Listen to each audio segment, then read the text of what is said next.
My reaction when I'm watching the end of Wednesday on Netflix and the season ends, and then there's the credits, but it doesn't say skip credits, so I know that there's a post credit sequence.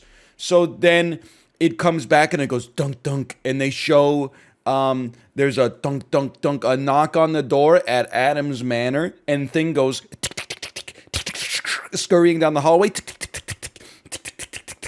and then thing jumps up, burp, and grabs the door handle and turns it and opens the door.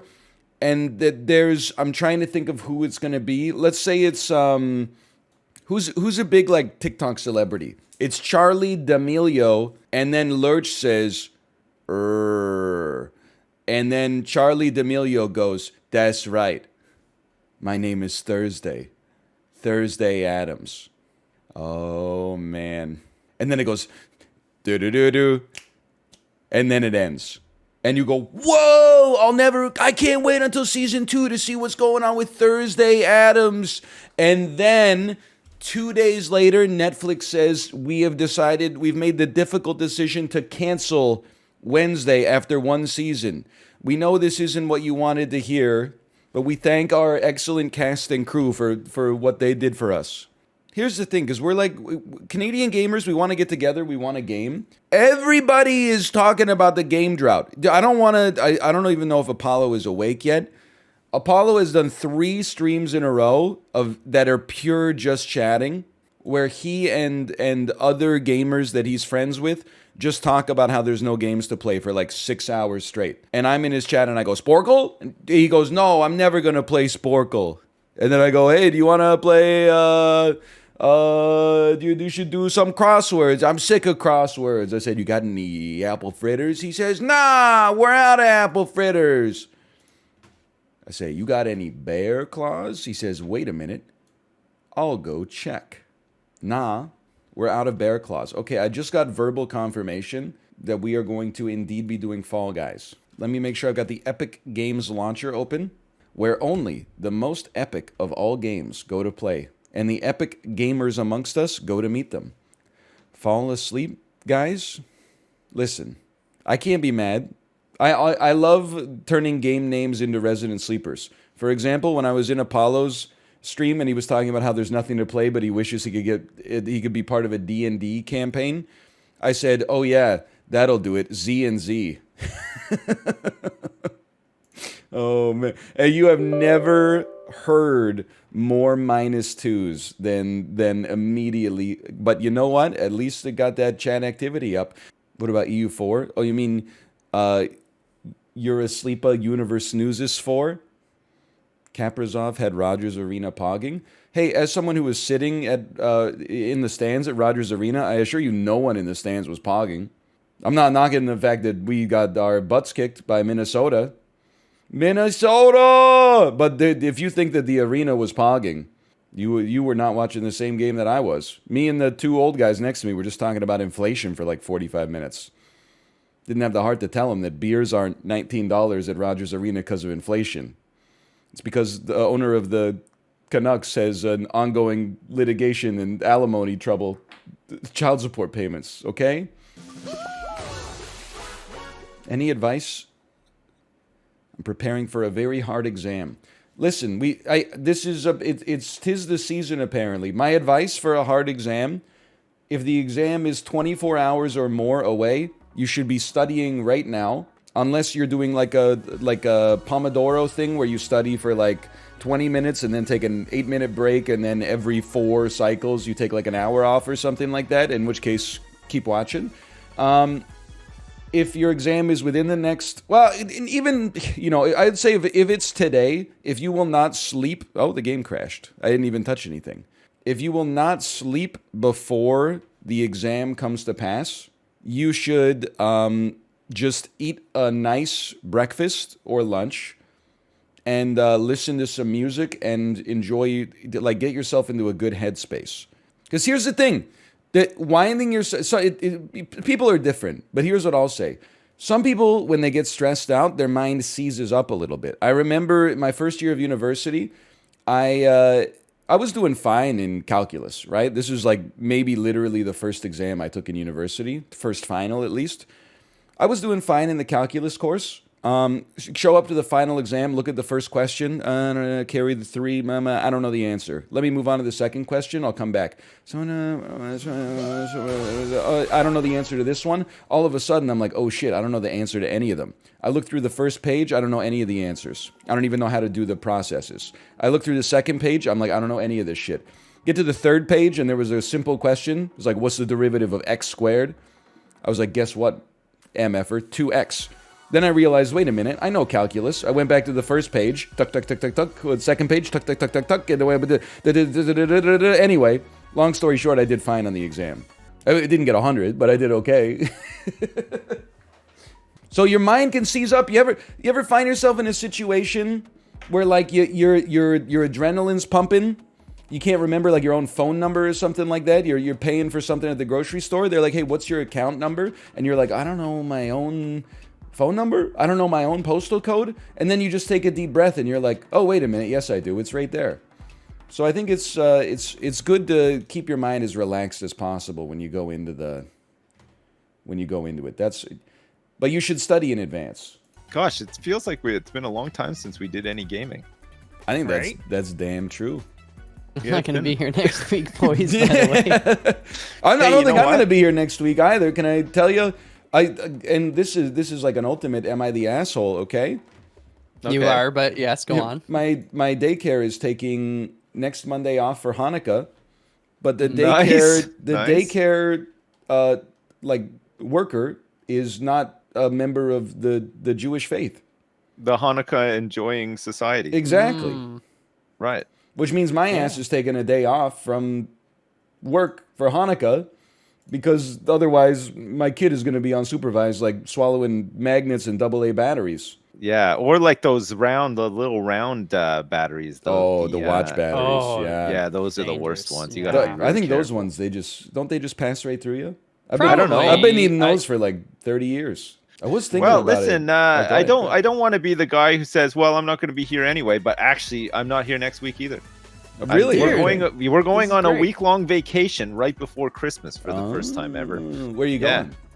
We're just going to the mainland, but like we're taking a plane and everything. Wow. And the baby has not been on a plane yet, so it'll be interesting. Dude, we did the exact same thing like 3 weeks ago.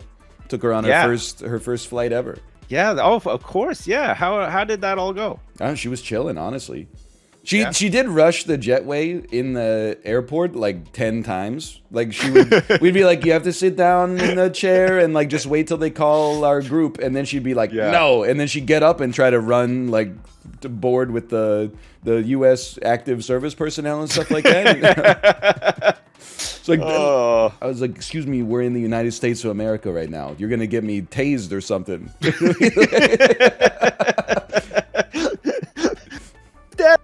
Taste just like in the corner. Yeah, my friends with kids be like, planes are exciting again. That's so good. No, honestly, like it was great for me because we were sitting on it was a very small plane where the left side was single seats and the right side was double seats. So wow, that is a small plane. Yeah. My wife and daughter were sitting in that 2-piece. You know, I was sitting solo in the 1-piece. Anytime she started to get a little bit upset, I would look over and be like, what do you want me to do? we had a flight one time, and there was a mix-up with the seats. So, and this is before the baby, so it was just my son and my middle daughter, but my middle daughter was just a baby, like really really small at the time.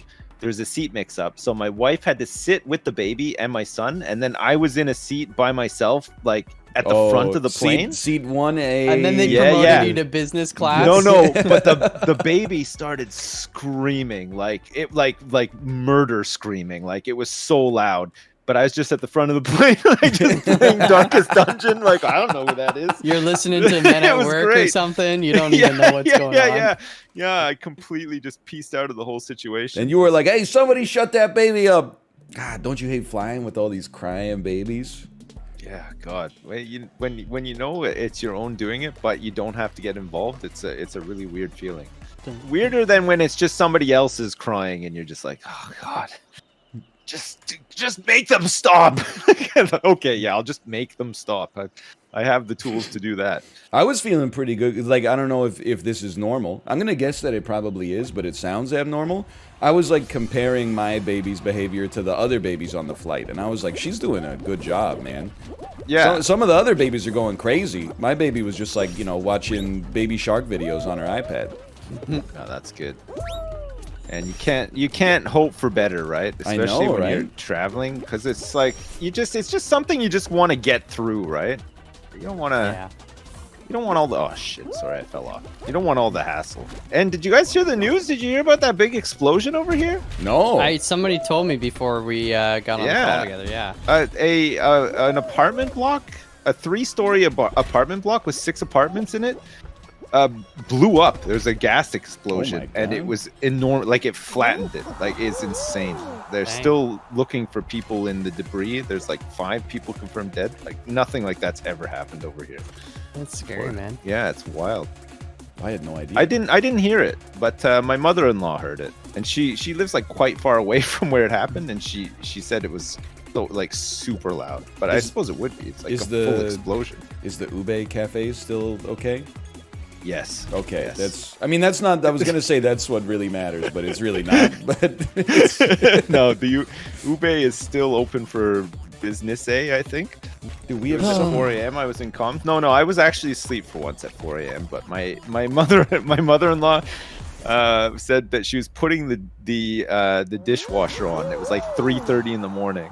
What the heck? Yeah. So she told us this. And we're like, "What the fuck are you putting the dishwasher on at 3:30 in the morning for?" She's just like, "Oh, I don't know." But yeah, she heard. Yeah, it was just like it wasn't even an explanation. It was just a bunch of mumbling. So I don't know what the hell she was doing. Think about how cheap the electricity was, though. Yeah, that's true. In the middle of the night. Hey, do you guys have like tariffs for electricity in Canada anywhere that you've ever lived before? Like, do you have anything where like you have cheaper electricity at certain times in the day? Yes. And it's more expensive, and you have to monitor when your electricity is on and stuff like that. Not when it's on, but it changes price based on the demand during that period of the day.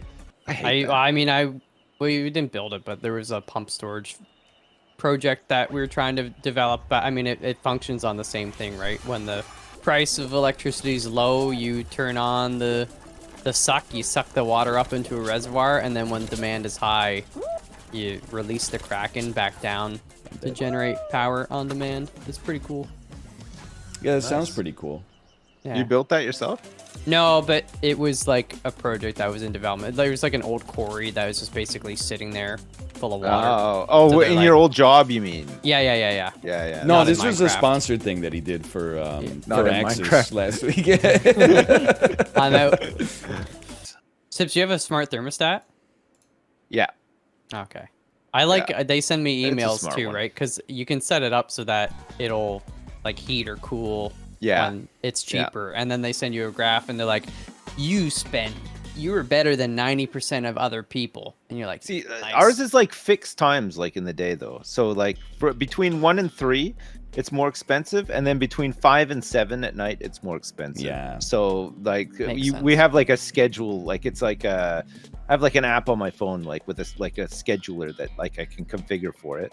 But then we have like an override. So like, but the override doesn't use the tariff. So like, if it's really cold, like it has been, and then the boiler shuts off because of like the change in tariff or whatever, you can override it, and it just uses like your house electric system. How many research points does that cost?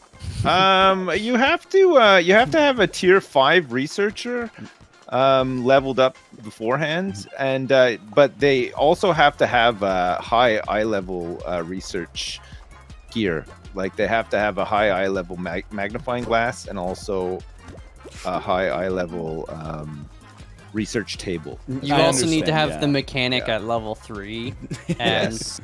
and you hand in 5 smoke packs. Yeah, you need to, yeah, and you also need Good to find shot, 10 holy cow. 10 water coolers as well, and yeah, it's rough. But if you can do it, it's worth it for sure. Oh, for sure. I don't remember there ever being tariffs like that when I was a kid, but then I was a kid, right? So I wouldn't even know about them anyway. Yeah. But You were just leaving the fridge open, cooling the whole neighborhood. yeah, but the first time they told me that I had to turn my boiler off during the day because of tariffs, I was like, what the fuck? Like, is this like the Soviet Union or something? Like circa 1985? Like, what am I turning my shit off for in the day? I want it on all the damn time. You know what you should do now? You got 3 kids, like give them each like a different utility to be in charge of. Yeah. I should, yeah. Hey, you can be in charge of the gas.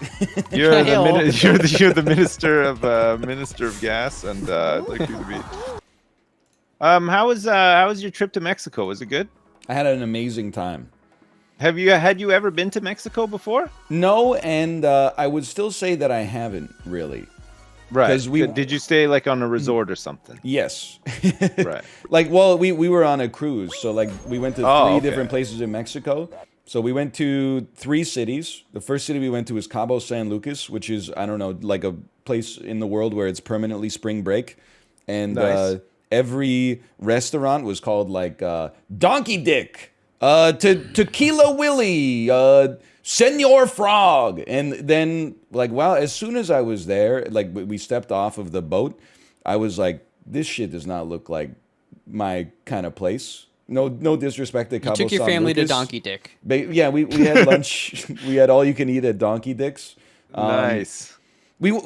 First, 2 things blew my mind. One was we were surrounded by pharmacies, and you don't need a prescription for anything apparently in Mexico. So they were like, I was walking by with my family. They were like, we could give you Xanax, we could give you anabolic steroids, and I made a joke to my wife that was like, I should just go to Mexico next time I need antibiotics, because it's probably faster to go here than it is to go to like an emergency room in Canada. And then we walked by a pharmacy that was advertising the exact antibiotic that I had when I had food poisoning. So life imitates art, or vice versa. And then also every store was selling scarves that said things like "show me your tits" or like "baby dick" and stuff like that. Did you get some? We thought about it. I had to convince my you could wife have gotten not a to... whole bunch of just put them up in the background behind you or your webcam for streaming. I had to convince Kate not to buy one that said "baby dick" for like our brother-in-law. I was like, I think it would be hilarious. I don't think he would think it's hilarious. But anyway, No. For the record, I don't know if he has a baby dick. He might have a normal dick or a huge one, for all I know. So I don't really know what we'd be trying to say. Really, yeah. So that was Cabo San Lucas. We went on a tour of the marina and then a bus tour where we saw them make some glass art. Nice. And that was basically it. And then we went to another city called Mazatlan, and we didn't even get off the boat. I just got a massage. And then we went Nice. to Puerto Vallarta, and we went off the boat to a resort. And I had like 8 pineapple margaritas on the beach, and then went back onto the boat. So I know That sounds nothing pretty about good. Mexico. What was it, Puerto Vallarta? Even still. Puerto Vallarta? When you're there, it's Porto My Did you Farta. just go with your?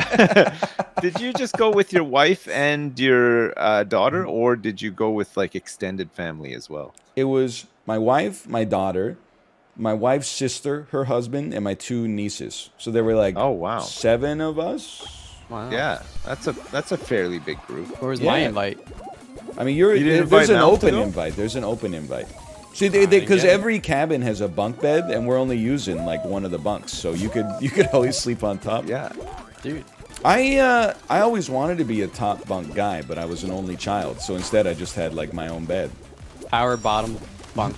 Well, it's both the top and the bottom when you're by yourself. Oh my gosh. I would maybe I'm not gonna blame that one on Fall Guys. I had to take some responsibility, but you would think if you were in a squad, there would be like just a little line of code that's like, if in squad, untick solo show, tick squad show by default. Then anytime you say something like that, people are like, oh yeah, like it's so easy. But like, making a game is not so easy, but doing that shit is easy. You can put that shit in it too. So I'm not telling them to like, double the number of polygons or something like that. I'm just saying, Just one little line of code change. just a simple line. You of code. should write the code, put it on GitHub, and provide them with a download link to the line of code, so that No, they can you just can't do copy and that. paste it right into their Can't program. do that. Problem Microsoft solved. owns GitHub. They'll take it and they'll make their own Fall Guys clone. I'm Off gonna that make- one.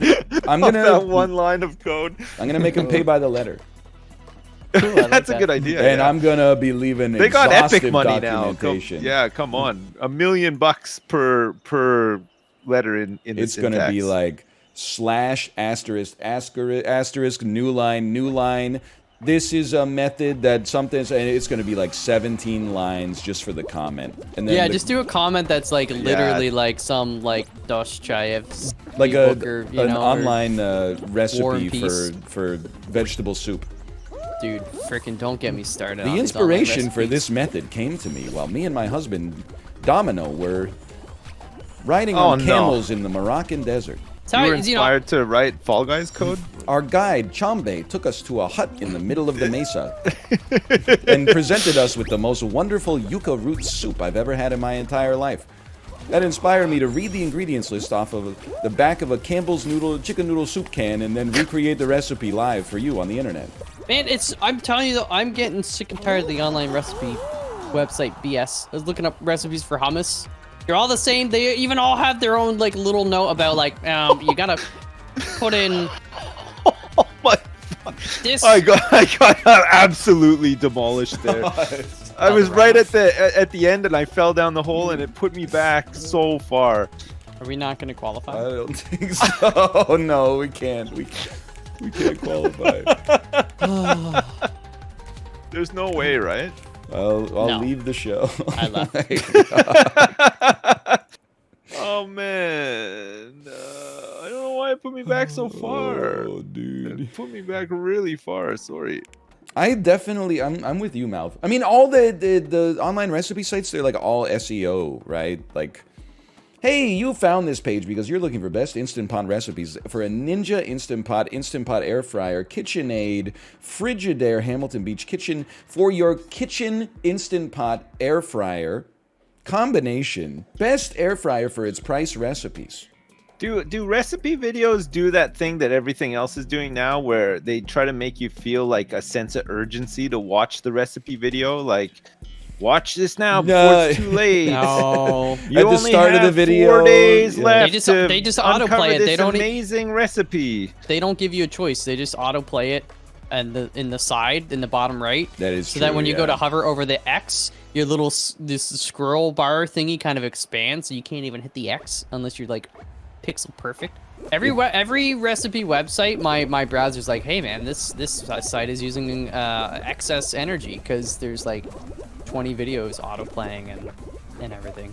It's really good for Google Chrome when you have like 8 in-stream advertisements running. Yeah. Every tab takes up a brand new core on your PC. I'm good at this one anyway, so it's fine.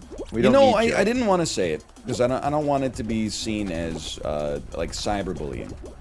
Every one of the games is pretty much the same.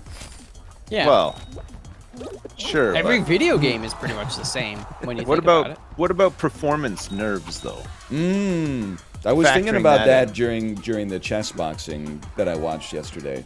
It was like, Did you know, enjoy that? I had an amazing time. I could even my wife, who knows nothing about chess nor boxing nor almost all of the people who participated in the event, she was glued to the screen. Wow. There's just something about watching, and they all did really well. For just to preface it here, there's something about watching, like really amateur boxers fight.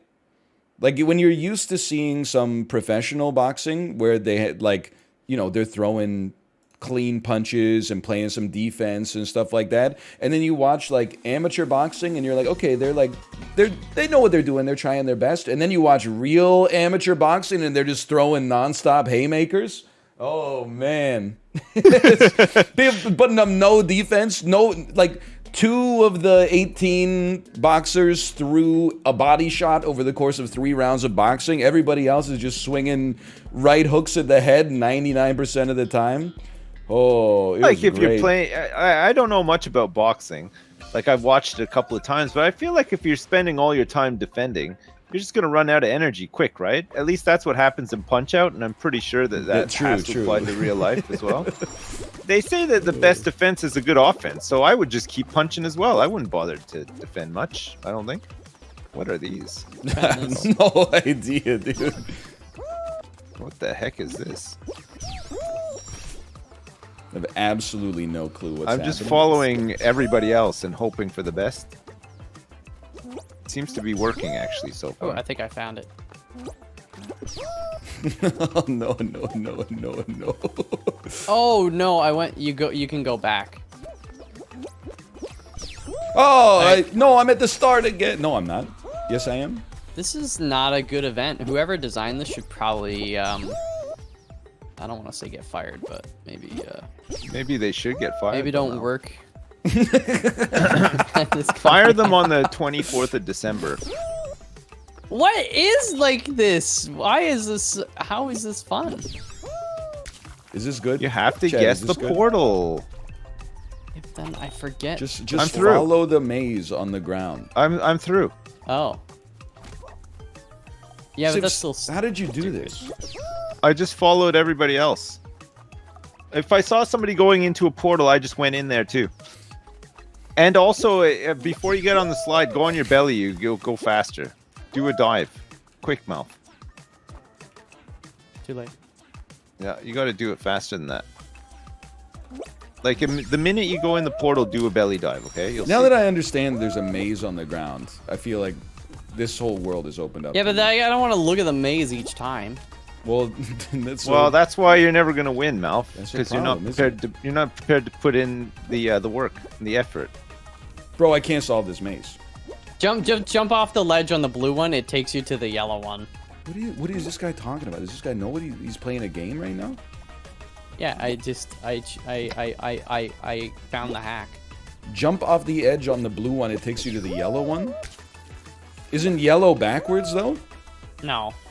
Have you finished the maze? Hello. Yes. You don't know what you're talking about, man. Hello. I don't know. Is there more than one blue one? What are you talking about, Blue? Just you gotta follow the maze, man. It's Follow me, just- follow me. It's stupid. No, back at the start. I don't want to win this. What is this? I don't know. It's dumb, man. This is a dumb event. How do you vote for an event to be kicked out of a game? I think we should just listen. If a game requires 20 IQ to make it in Fall Guys, all we need to learn how to do is do it, and we'll never not qualify ever again. I definitely don't think when you see a maze, you should start thinking in terms of color matching, though. I think that's disastrous. No, I was just thinking of. I thought the yellow was like for the pro. I don't know. Whatever. Don't worry. Wait. Chad, are we right in that the yellow is backwards? Is it? I don't know. I just followed everybody else, and it was enough to get me through. Yeah, yellow's backwards. Oh, that's not very cool. Wait, It's did we good. make it? No, obviously not. A bunch of text. First off, you and I didn't even come close to finishing. That's Then true. a big piece of text popped up on the screen that said eliminated, and then all of our jelly beans were pushed out of the screen. Look at him. He's so burgundy, dude. Is it me? Are you a lobster? No. Yeah, it is you, Malf. I have burgundy belly with lines. Yeah. Are you a But lobster? my though? hair's red. No, because I would see something over your head if you were on my squad. Oh, okay. Like we don't see something over your head. Okay, good one. I get it. I get it. Thanks, Burn. My kid keeps owning me. I put her down for her nap on Saturday. She rubbed like my face and she was like, "You have hair all over your neck. You have hair on your lips. You have hair on your cheek. You have hair on your nose. You have no hair on your head." And I was like, "Damn, what did I do to deserve this?" Do you guys have Elf on the Shelf? Have you ever heard of this? Elf on the I've Shelf? heard of it. It's I have no idea what it is. Okay, well, it's little elves on a shelf, and they come to life like around Christmas time or whatever. And kids can buy the little elf dolls and collect them or whatever, and it's a bit of They like fun. hide Anyway, them. It's like or they. Not really like hiding them. It's just like, I don't know. There's not really like a gimmick to it other than they're just called Elf on the Shelf. Anyway, my kids ordered me a Snoop on a Stoop, which is like the Elf on the Shelf Snoop Dogg version. He's got sunglasses, and he's got a joint in his mouth, and he has a weed leaf necklace on. It's like Okay. a little doll. And my daughter was scared of him when he first arrived. Insisted that I take it out to the garage, which I did. But then looked at him and said, "Oh, this one must be for Dad because he has the Canadian flag on his necklace, the weed necklace." Yeah. Dude, can I tell you the flip side of that? I have a baseball hat with the Canadian flag on it from Roots. Not the flag, Right. just the leaf. And Yeah. I wore it to the first dinner on the cruise, and our waiter said, "Haha, man, I love your hat." And I said, "Thank you." And then he said, "You know, because I'm from Jamaica. I get it." And I said... I went, okay. And then it confused me for like a few minutes. And then I realized this guy thought I was wearing a hat with the pot leaf on it. Yeah. While having dinner with my child and my two, like, under the age of 12 nieces on a cruise for Disney. It's a different world we live in now. It's legal in some places, and therefore you can enjoy. I think you can enjoy a bit of weed with a child around now, right? It's not illegal. It's not against the law anymore. I don't know if there's a provision that's like you can't smoke weed around your toddler. But like people drink around kids all the time. Like true, so, yeah. You know, secondhand high is a myth. No, but it's like I mean, I'm not saying you. It's not a myth. What? I'm just saying you shouldn't. Like you shouldn't maybe have your child in any room where you're smoking. Is just whether you're smoking. No, I think that is brisket definitely a thing. I pot forgot about or- the smoking part of it. Yeah. You should not smoke indoors, like if you have kids, right? Because the secondhand smoke. Smoke is bad. Yeah. You guys ever have friends whose parents smoked? Like you went to their house and their house was very smoky. Oh, yeah, and- Dude, my mom smoked until I was like 13. Oh, well, there you go. My ass You is had a- fucking you had a dead, smoky house. dude. I'm toasted. I worked in the general store. Like they banned smoking indoors. Like the year I think before I went to university. But people would just come in while you're working a shift. They'd sit there sipping their coffee and smoke. Yeah, it's crazy, pack. right? It sucked. I hate. You go home smell of onions, diesel, and cigarettes. I went to Montreal for the day one time when I was like 16 years old. Just to me and my friend just took the bus. It's like 2-hour bus ride. We went there. We went into a shopping mall, and you could just walk around and smoke in the shopping mall. This must have been like Insane. 1995, 1996. Insane. Dude, you can still So we smoke, did. That's all we did all day. It was in the middle of the winter. We just walked around smoking in the mall. It was great. You can still smoke indoors in Japan, at least like in bars and restaurants.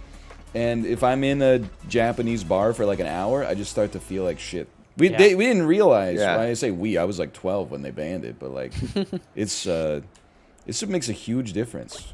It does, yeah. Remember, like going to a restaurant and they'd be like, "You want smoking or non-smoking section?" Yeah, do you want But to sit in a big it wouldn't glass matter box? much because the whole restaurant would just Yeah. stink of cigarettes anyway, right? Yeah, that glass wasn't stopping nothing. And like nightclubs and stuff too. Like if you get back after being out and you would just reek, right? Like the smell of cigarettes was just so strong. All your clothes would just stink forever. Yeah. You get like a headache and stuff. I will say after watching the It hit the spot. Chessboxing yesterday, I'm like, dude, maybe we should all get shredded in 2023. Oh, you gonna start posting thirst traps? I don't think I would post a thirst trap because I'm You should, married though. and I have a young child. But Don't let that stop you. like, I don't I have don't think I time should- to do anything. shouldn't But let that it stop doesn't take any time to not eat like 3/4 of a bag of Harvest Cheddar Sun Chips, then put them back in the pantry and be like, I'll eat the rest tomorrow. And then an hour love after to, dinner, be like, I'll just eat those right now. That's how carbs I would work, love to man. do It one of sucks. those poses, you know, like when you see a guy who's in really good shape, you know, like maybe he plays like football or whatever, and he's not wearing a shirt, but he's wearing pants, but the pants are like low down and like exposing like the top of where like his like The pelvic like- veins. I know what you're talking. Yeah, the yeah. cum gutters. I would love to be able to take a picture like that where my gigantic gut isn't just like getting in the way, you know? So if we can aim for that next year, I'd be down for sure. Sure. Like last night, I was like, oh, dude, I should just get shredded. It doesn't take, I mean, it takes discipline. In terms of effort, it doesn't necessarily take that much effort. So instead of eating a ham sandwich before bed, I just ate like a handful of blackberries instead. And then for breakfast this morning, I had a ham sandwich. It's actually, in some ways, it's easier that's because nice, you eat less. You spend less time eating. I had a mince pie for breakfast this morning. Oh. I just didn't know what else to eat. Mince carrots? No, it's like a special Plant meat? it's like a fruity, spicy mix in a pastry. I don't know if we get them in Canada. I never had one in Canada. I don't think they're really popular over here. But Just make one for it. I have a cousin, and I remember this is like one of those legendary family stories that's probably only funny if you know the person involved. But he was eating a bunch of tarts at Christmas one year. yeah, And then he said, hey, Grandma, I'm loving these butter tarts. And then she said, Bobby, those aren't butter tarts, those are mincemeat pies. So he ate like, I don't know, like probably 10 mincemeat pies. What the heck? It's enshrined in the annals of my famly history. Wait, was he willing to eat 10 butter tarts too? Yeah, he's, listen, he's cut from a different cloth. You're gonna need more cloth. I also, because of one that time guy. we went to that Christmas dinner thing at Fort Henry, which is pretty sick, I'll admit. Oh, yeah. But it was like the first time in his life he'd ever had coffee. He was like 17 or 18. He probably had like 8 or 9 cups of coffee. He was bouncing off the damn walls. man, that can kill somebody. This guy's like Jesus. a real Too Kramer. much. He is a real Kramer. You kept making the stops. They kept ringing the bell. Sips, I'm just going to grab this guy. Yeah, do it. You got him. You just stay steady. I got him. Oh no. I'm dead. Sips! I What tried part to of you grab just him. stay steady? You not understand? You got it. No, he Oh, wasn't. that's so close. Sips just. It was a tough spot. Ah, come on. Oh, what a recovery. I'm scared. I would be too. Jesus Christ. you I think win? you got it. He's He's dead? gone. He doesn't exist got it. anymore? What? What? Hack? Cheater? He's hacking. What? Come on. Where did he go? Where did Ryan go? Well, No, where did the other guy go? I heard him go plunk plunk like 3 times, Yeah, and yeah. there was nobody on the screen. Who was Cheater. it? Who was the last guy? I don't know. I mean, I think it was just the game being busted, to be fair. But Man, there's no way, right? I'm gonna report all of them. Yeah, it's good. It's gotta be this one, right? are you actually reporting them? Yeah. No, I think it's. No way. He disappeared. I think it was just desync. No. man. I think it was just No, desync. he was gone. He was gone. It's okay. They'll be the judge of that. They can. Yeah. They can watch the tape. It's all right. It's not like the reports do anything anyway. No, I know. Who hacks Fall Guys of all games? Man, do you see how many people used to hack this game when it first came out? We People had hack when there was a Twitch Rivals. That was We had to insane. like the cheating was so bad during Twitch Rivals, like because it was public lobbies, that you would have to alert your tournament rep within like the first 45 seconds if you saw someone flying into outer space at the start of the game. Yeah. If It you was only rampant. saw hacking after the first round, well, you better learn how to beat a hacker. I could beat a hacker. We did it in Warzone all the time. Dude, there's no hackers in Warzone. Some people Yeah, are just there's- really good at seeing you and shooting you through solid mountains. It's because the game has so many doodads that you can collect that reveal enemy positions. That's why. There's no wall hacks. They just know where to find the doodads, how to activate the doodads, and how to use them effectively against you as well. Did you guys put up your Christmas trees yet? No. This Did weekend. you decorate it? We got This weekend. we got like a felt Christmas tree that we can kind of hang and then put like our baby can stick felt ornaments to it. And I wish we had something like that. Felt? No, the ornaments have to be dangerous. Otherwise, what's the point? We got a real Christmas tree, and there's fucking needles all over the floor That's the now. big and man. The shit. smell. Sniff it in, brother. I know, but it hits different when you have to clean it up all the damn time. You know, like it's That's fine if you live at your very parents' true. house and they got to do it all. Then it smells great, and you're like, oh man, I love Christmas. But then the minute all the responsibility is on you, you're just like, oh god, I hate Christmas. I mean, I hate I hate to all say this it, extra hassle. but like Sucks. now that I am in charge of a lot of the responsibilities, you got to remember that like every job is actually like 2 jobs. Yeah. Like if I was thinking about putting up the Christmas tree, I'm like, man, I'm just making myself have to take that fucker down. I'm literally, while I'm working, I'm building in a second job for myself. Then the nice thing is that there's a Christmas tree collection over here. After you just have to book it in, and they come and pick it up and dispose of it, which is kind of nice, actually. Is it free? Yeah, Well, that's crazy. It's free, but you can donate as well, because it's like a charity that does it. So we just donate like a bit of money to them, and they come and pick it up. It's awesome. It's really good.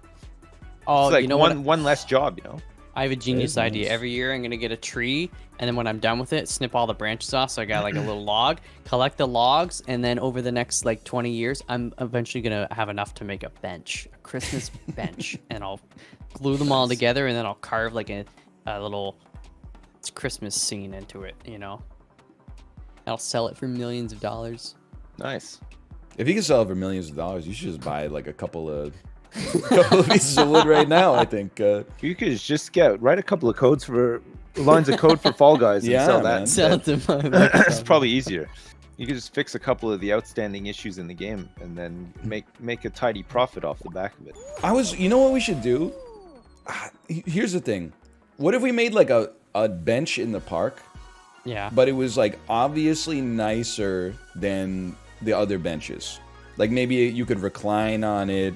It had like a velvet rope or something like that. Like the VIP Cineplex ones. Exactly. But then, here's the catch.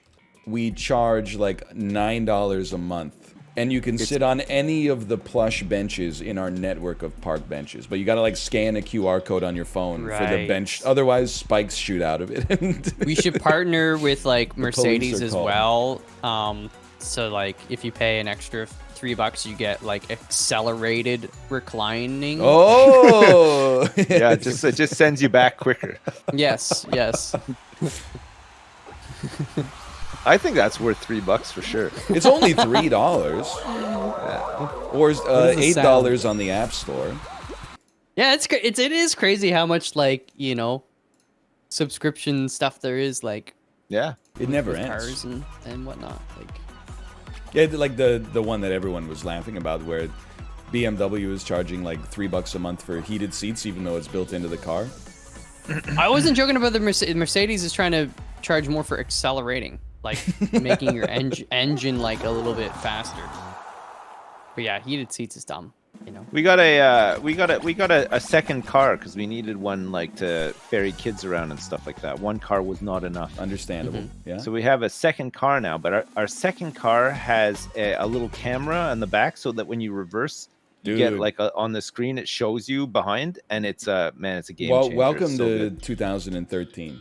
I know. Well, I mean, I had not entered into the realms of 2013 until just recently. Even my And, rented Chevy Spark man, in it's San so Diego had a backup camera. It was like the resolution of the Game Boy camera, but it helps. It's still so helpful though. It's got a little light too when it's dark.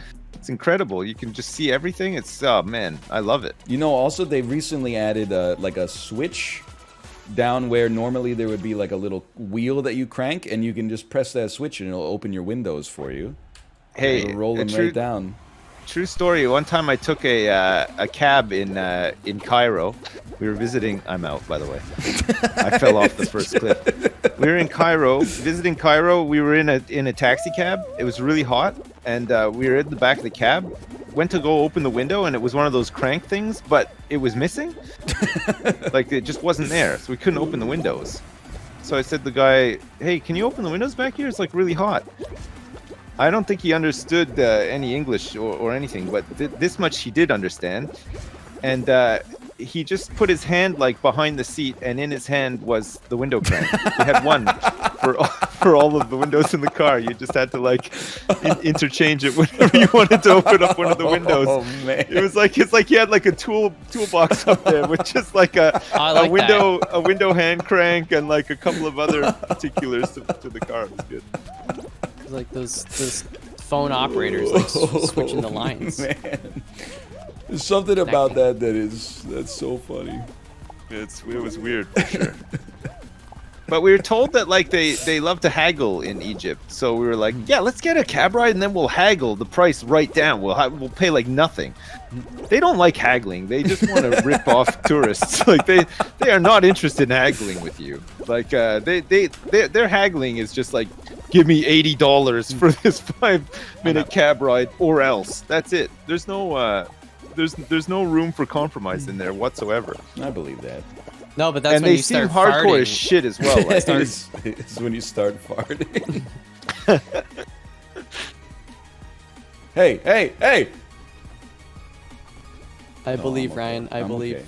You're the last one. you have to No carry way. us here. I You got are- knocked out. You're our only hope. We face elimination here if you don't get a good time. I think I'm in first. You seem Yeah, to be oh in yeah, first, you are. Just don't fluff it here. This is a tricky Yeah, one. don't know. Oh! Well, He grabbed me! He grabbed me! I mean, your back was exposed. all right. Leave show. you have to haggle it down to normal price. Yeah, I think. What's so. the normal price? Well, I think for a 5-minute cab ride, normal price should be about $3. But when they go in and they're like, "That'll be $50, please," and would you also like to visit my uncle's perfume shop? Yeah. You just think, you know what? This is going to be more than $50 in the end after I buy all that perfume. And he's trying to sell me oils for my chakras and everything while I'm there. That's You know? that's just good to have. I'm though. $200 in. All I wanted was a 3-minute cab ride. No. I got oils and I got perfumes and Did you I eat got at some the papyrus. KFC Pizza Hut that overlooks the Great Pyramids of Giza? No, I couldn't find it. I asked for a cab there and they just took me to a papyrus shop instead, owned by There's your the problem. guy's. Dude, yeah. uncle's If I ever go to mailman's Egypt, lawyer. I'm just eating triangle foods like little samosas. slices Well, of pizza. funnily enough, Malf, you can buy them from a man who sells them out of a leather jacket right next to the pyramids. And the then leather jacket and, helps and steam them with sweat, keeps them warm. it comes out raw from the leather jacket, and he wraps it in full newspaper, so that Hey. you know, because you want to get the ink running into it and stuff as well. He does that favor for you, but then expects a big tip in return. I've you guys accepted know- just getting ripped off when I'm not a local. Like, I think Yeah. it's I've accepted my role in the circle of life. Like, when we were in San Diego, we got a taxi from the airport to our hotel, and the guy was like, hey, just so you know, it's a flat rate, $25 from the airport to the hotel. In my head, I was like, no, it's not. But then my mouth went, yeah, sure. Okay, that's fine. And it was like maybe like a 6-minute drive at most. Yeah, you know, $25 for 6 minutes. I know. That's a bargain, sometimes- man. That's like $50 for 3 minutes for me in Egypt. No. Plus perfume. Sometimes, you got know, off with pretty good vacation, there. you just want the path of least resistance. That was pretty much it. It's fine. I just don't get it, man. Like it's Got the hoodie on top and the shorts. Like I've come to realize that perhaps being fit is not about I'm not cold, even though it's obviously cold. Being fit is about having the IQ to choose appropriate clothes for the weather. Yes. So like if I'm seeing a dash in front of the temperature in Celsius, I'm wearing my winter coat. I'm wearing long pants at the very least. So I'm wearing some kind of boot. You know, I'm not trying to signal out I there think that boots I'm boots immune an to important temperature. one, right? boots, a toque, nice, decent gloves, and heck, The sneakers let you down every time when it's cold, Oh. right? They just yeah. don't You keep your step in a feet warm puddle or enough. something, it's all over. Oh, yeah. plus, gets real cold, get that shell. I've got one of the puffy jackets. Oh, Nice. I've got Is like it silver? It is not silver. It's like a deep Oh. green. Oh, Nice. right. Okay. I like green. I think I would have preferred it if it was silver, but Listen, I'm not That's trying to okay. put like a target on my back when I'm out there. I'm just trying to stay warm. Okay? I don't want to be the target of gang warfare not when trying- I I'm not trying to- leave the house. I'm not trying to make any enemies on my way to JJ Bean Coffee and Pastry. Okay? We had a JJ Bean by my old workplace. Oh, dude. It's okay. JJ Bean's Nice. pretty. Yeah, it's like, Starbucks, but you can feel like a little smug about shopping there if you live here because it's a local chain. Yeah. Oh, It was just physically closer than the Starbucks, so And the food at JJ Bean, unlike Starbucks, is not like sous vide diarrhea. Yeah. I don't know, man. There's not a lot of Starbucks food. I mean, they got the Beyond sausage and cheese thing. That's like okay. What's happening? I don't. What My happens ass- when this one goes on too long? My ass is fucking zooming, lads. I'm watching. Oh wait, I'm watching Sips. Sips is zooming too. I'm worried though because there's like all these colors entering my field of vision. I don't know what they. Jesus, it's the wind. I'm dead. Oh, don't worry, Ryan's still in it. Wait, is this the Oh, top 2 qualify. Oh. Oh, is it the big fan that's in the middle? Oh, of course. Yeah, it is. it got me. I wasn't paying I attention. didn't realize that. It's all right. Ryan's Ryan's I have no music, thing. so this is like a real trippy experience for me. No, there's no music for me on this one either. Oh, there was, and then I got eliminated and it was gone. Yeah, the same thing happened to me. Wow. Ryan, you really gotta write that line of code. Keep doing what you're doing here. You're doing Don't great. talk, Ryan. It's one of the greatest individual performances in Fall Guys history, without a doubt. I don't Yeah. see anybody else. Oh, they probably cheated. We'll report them for cheating at the end and move on to the Yeah, next. there's nobody else to watch. Really? It's just Yeah, me? it's just you. Dude! Is my victory Waiting for the lap. round to end. Where's the countdown time? I don't think they ever Yeah, what expected the heck? anyone to live this long. I think the game's broken, dude. I think you broke the whole game. I'm letting Wow. it run. No, yeah, keep going. See, like, get a world record for doing what you're doing right now. Yeah. Whatever, that whatever. that was a hot ass lap, dude. That was, yeah.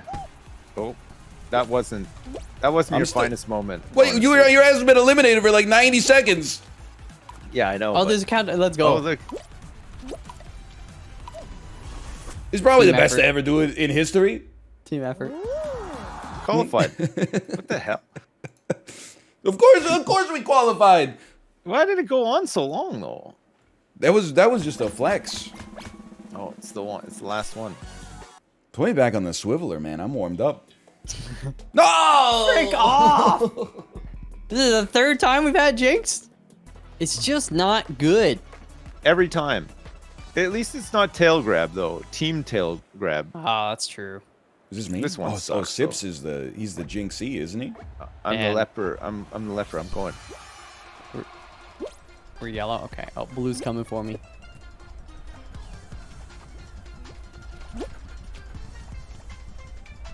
Camera's the biggest enemy.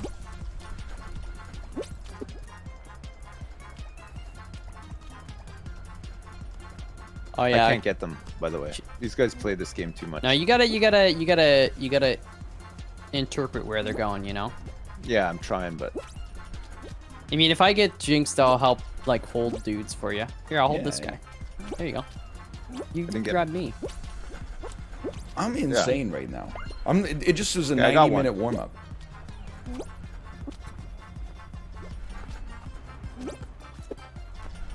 I got one. That's all I can do. I'm actually crazy.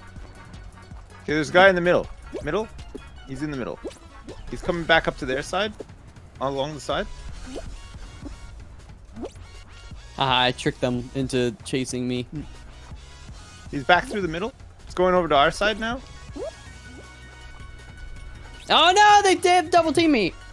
Oh, that dude was on our team last time. Or a couple times ago. Two of them in the middle. Oh no, my momentum.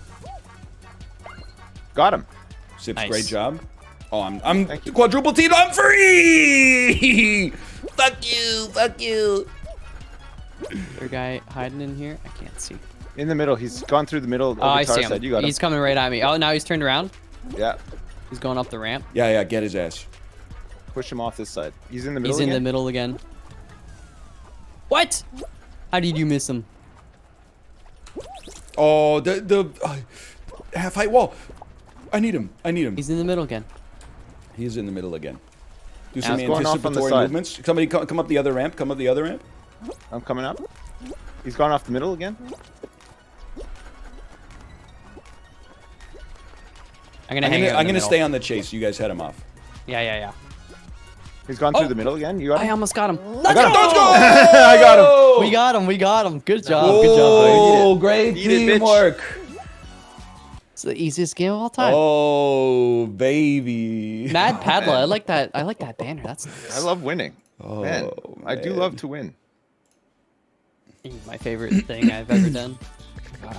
Look, I got caught a little bit there, but there were a couple of times where 3 dudes all coming at me, and I was, you know, when like Spider-Man's got a bunch of bad guys that are all about to hit him, and then he goes, and he goes like Fighting up in the slow, air, yeah. and then they all like bash each other's heads against each other and go woo. That happened a couple times.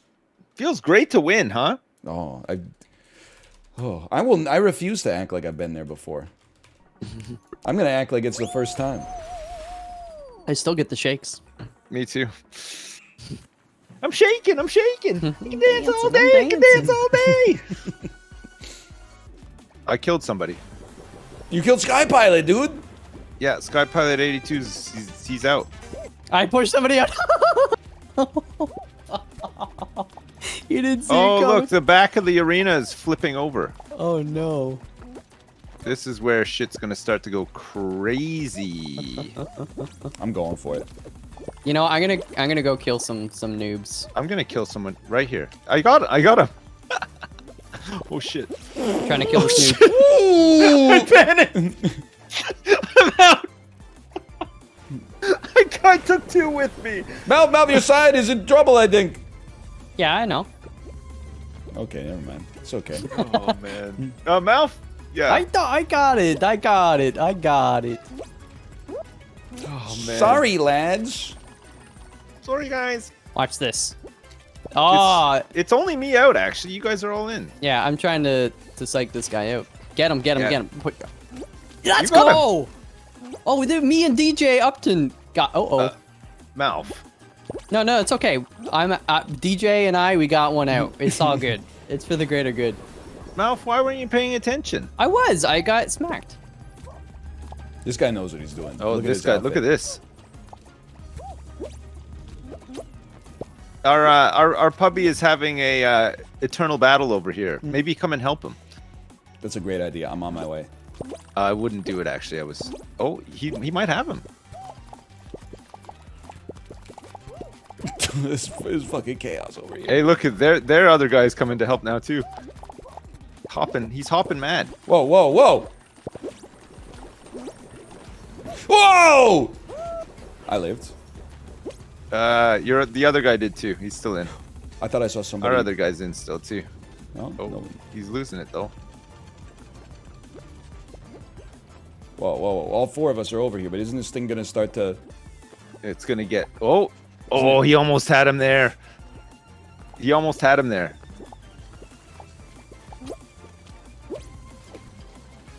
Ah! God bless this puppy. He's doing so good. Oh, I'm chilling.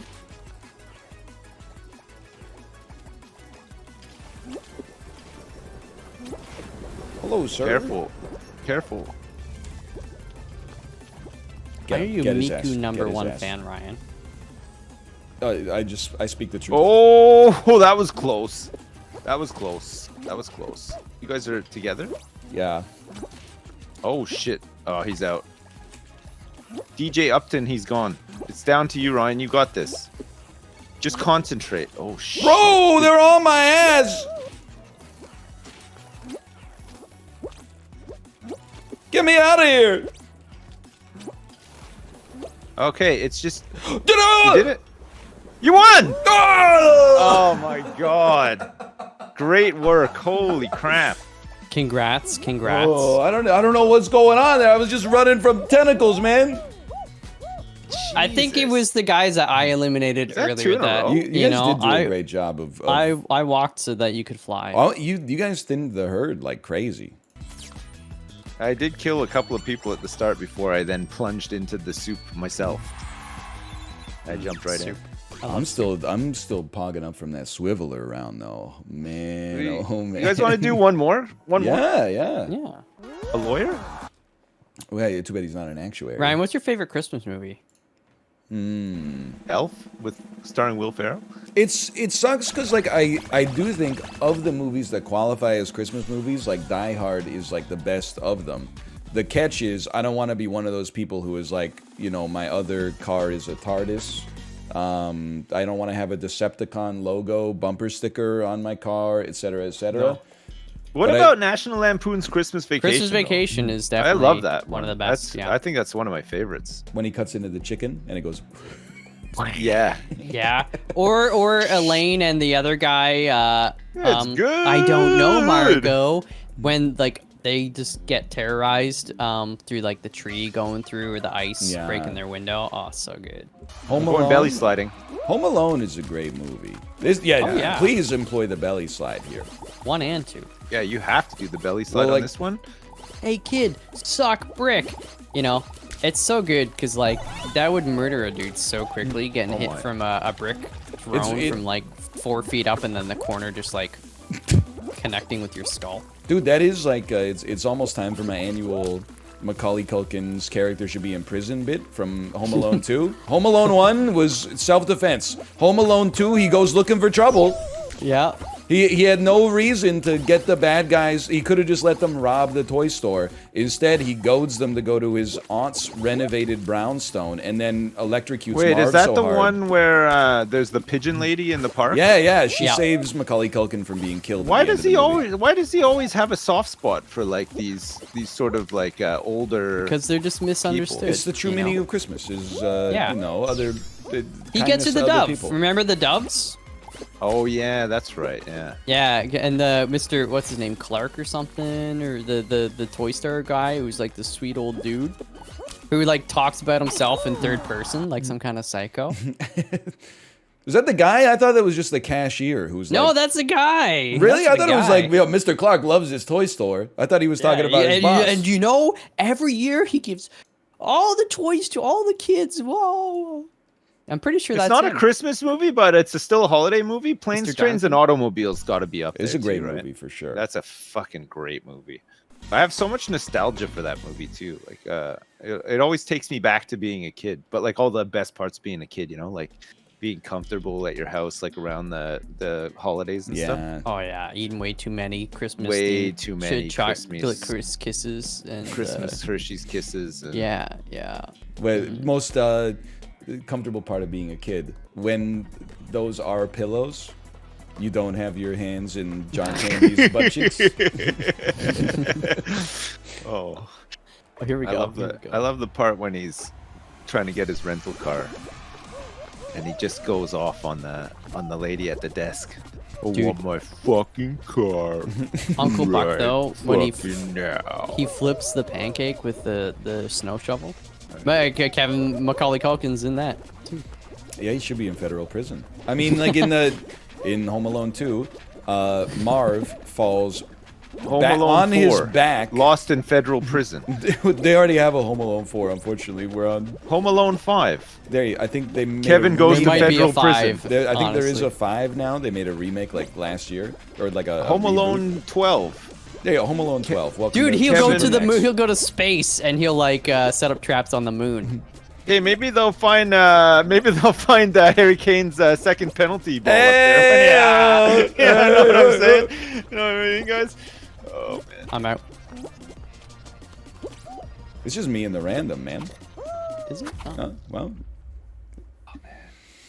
One more. Yo, what if they kept making Home Alone movies, but it was like John Wick, where they just kept getting more and more ridiculous? So like Home Alone 3 is Kevin going to prison for the crimes in Home Alone 2, where he electrocutes Marv's for the crime of electrocuting this man so hard we could see his bones. We sentence you to 12 years in federal prison. But then for some reason, Harry and Marv are like gonna rob the federal prison. So then Kevin McAllister has to do like all the Home Alone trap setting stuff, but he's doing it like in jail instead. They can't get Joe Pesci to play Marv anymore. Yeah, he's retired, right? Yeah, you have to find replacement actors that are similar. I could do a pretty good Joe to Pesci. Joe Pesci. It's funny You're how. you're not an actor. Funny though. how.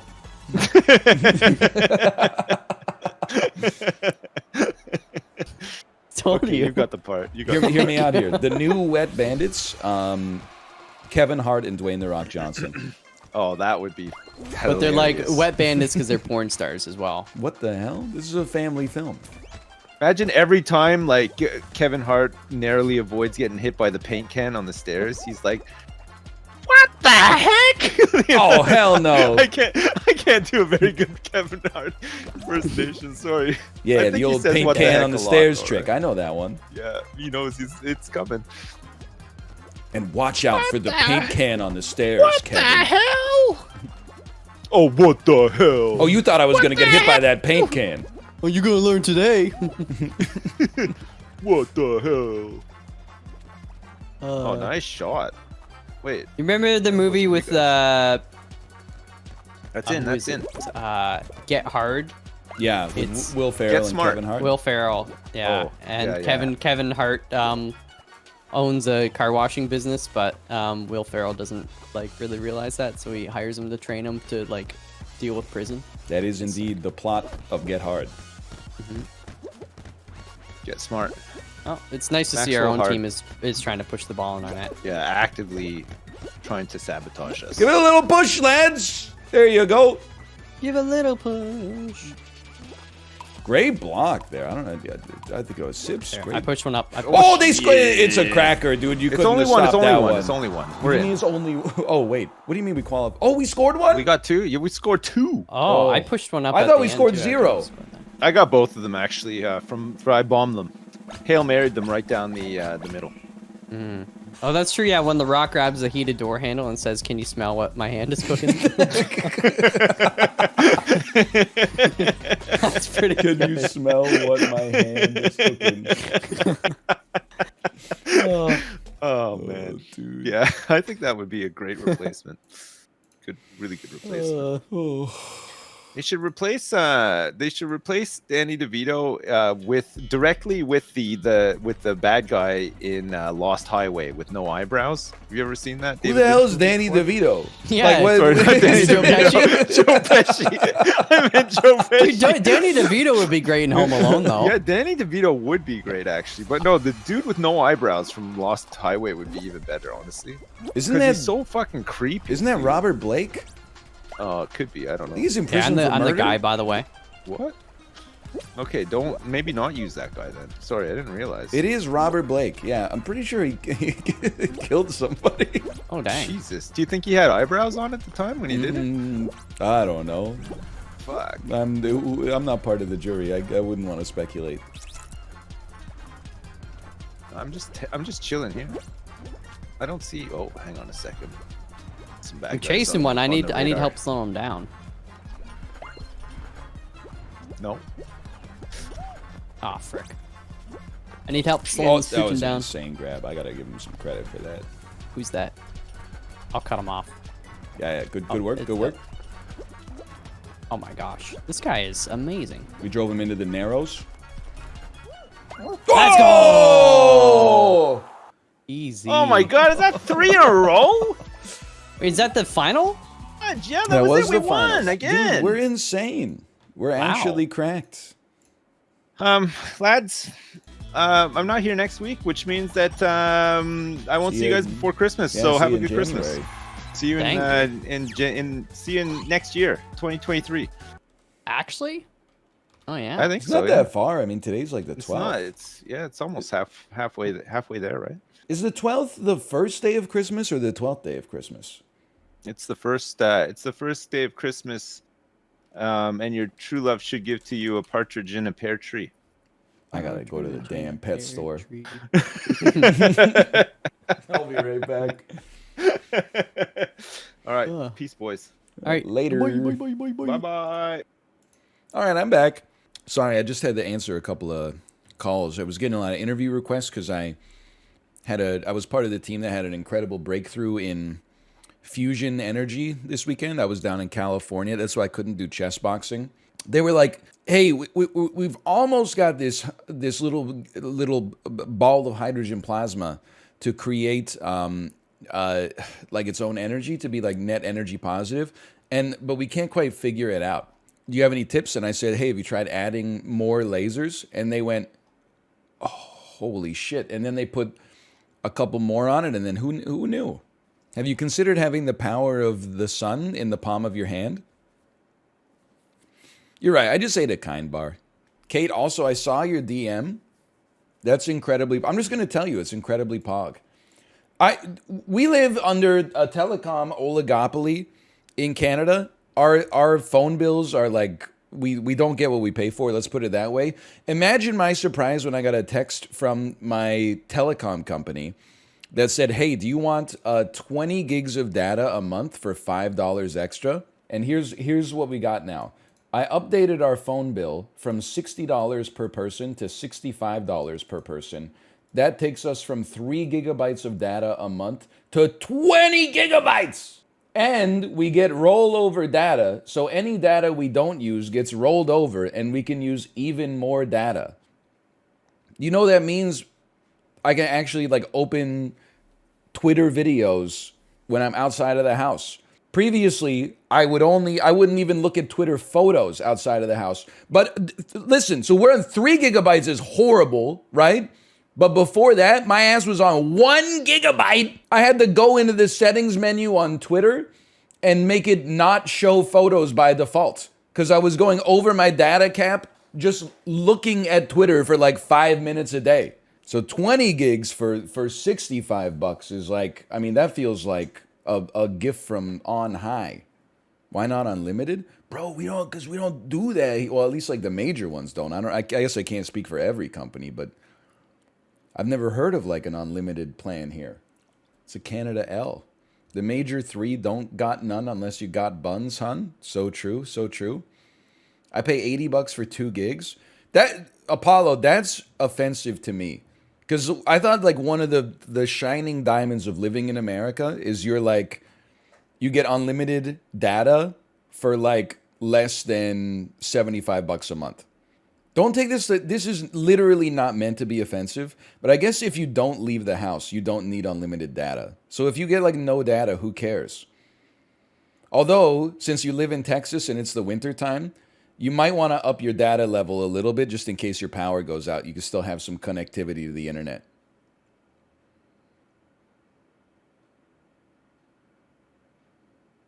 Holy cow, I'm sorry. I didn't realize how many +2s that was going to get. If I only went hard because I thought I needed to put some extra finesse on it to get over the median, I didn't realize it was going to go over that well. I'm sorry. I'd like to pull it back just a little bit. Has anyone asked how strong you would be in chess boxing? Not really. Here, I'm going to load up React Court, I think. Let's do a little React Court. Here's what I'll say about chess boxing. I'm not a dumbass. A lot of streamers are dumbasses. There is nobody in chess boxing last night that I could beat if you just put me in the ring instead. Even like a month of training, listen, I could beat almost all of them in chess without the boxing. But the actual boxing part, I mean, I've never, here's the thing. I've never thrown a punch in my damn life, but my conditioning is good because of the Peloton right now. I'm not saying I wouldn't be gassed. I'm just saying I would, at least I could hold it down cardio-wise. But I will say the chess boxing, it got me like a little inspired, man. Aman is a GM? I know, idiot. That's why I said almost all of them. Don't even worry about Aman. There's also an international master. I can't beat that guy either. Everybody, I can't beat Andrea, and I can't beat Dina. Everybody else, I could probably take on. Okay, and Toph is better than me now. However, we did do a chess. Toph and I did like an hour and a half of chess on the stream 2 years ago, and I'm just gonna go ahead and say, I mean, I think I took that one like 5 to 1.5 or something like that. Now that was before he really committed to getting up to 1800. He would kick my ass now. Okay. More than half of the people I would destroy in the chess portion. But in the boxing portion, right now, everyone would crush me. But Dan and I should work something out. We should work something out. We should be like, hey, we're going to get like 6 months to train. I think, here's the thing. Both Dan and I have the damn dog in us. I think we would both show up fucking shredded, like cut the fuck up. The only way we would do it, I think, is because he's a very competitive guy. I know you're like, well, you've seen him play video games. Yeah, well, watch him on Big Brother. The man refused. 99.9% of other people would have just resigned in Big Brother 14. They would have been like, I know you're going to vote me out. Okay. This dude was fighting for every breath of oxygen that he could take.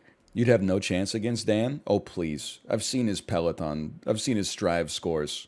I'm not saying I would win. I'm saying it would be a fight. You know what? You have hair bias. What about the chest part?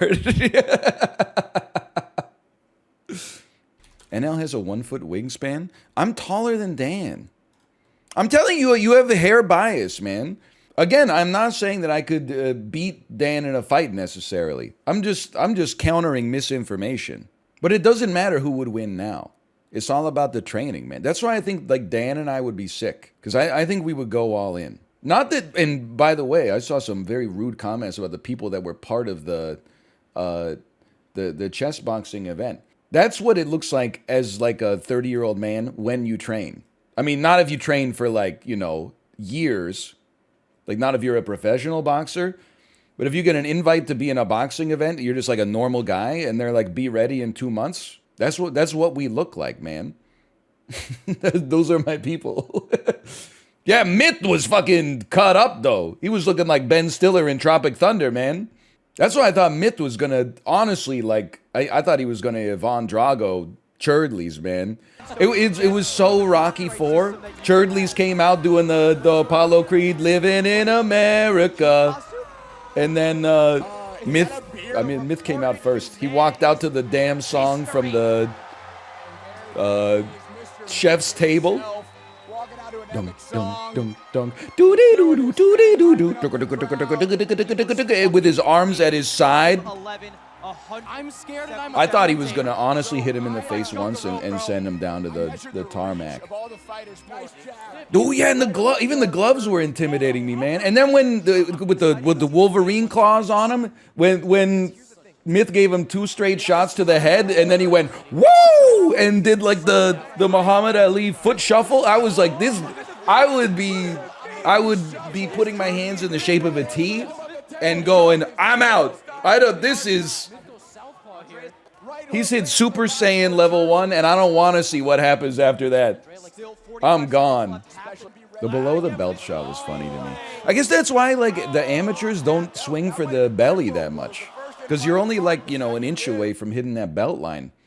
Apollo, I was talking about it at the top of the stream here, but I love amateur boxing. Not that I know anything about boxing, but when you watch professional boxing, they're wasting their time throwing like punches at the people's hips and obliques and stuff like that to try to get their stamina down. Amateur boxing, every single shot is just a haymaker for the skull. It's just going straight. I think I saw in the Andrea versus Dina fight, Dina got punched on the top of her head, like someone was trying to crack open a watermelon or something like that. You don't see that in professional boxing too much. Yeah, I mean, I think a lot of sports are like boxing, that they're more entertaining for a mass audience when the participants are bad. Like soccer, I think is a different example, and any combat sport. Like I would, if you were like, oh, check out this incredible MMA fight, I would be like, who cares? Oh, he got him on the ground and then he fucking grabbed his arm and wrenched it until for 50 seconds while the other guy goes, ah, and then he tapped out. Okay.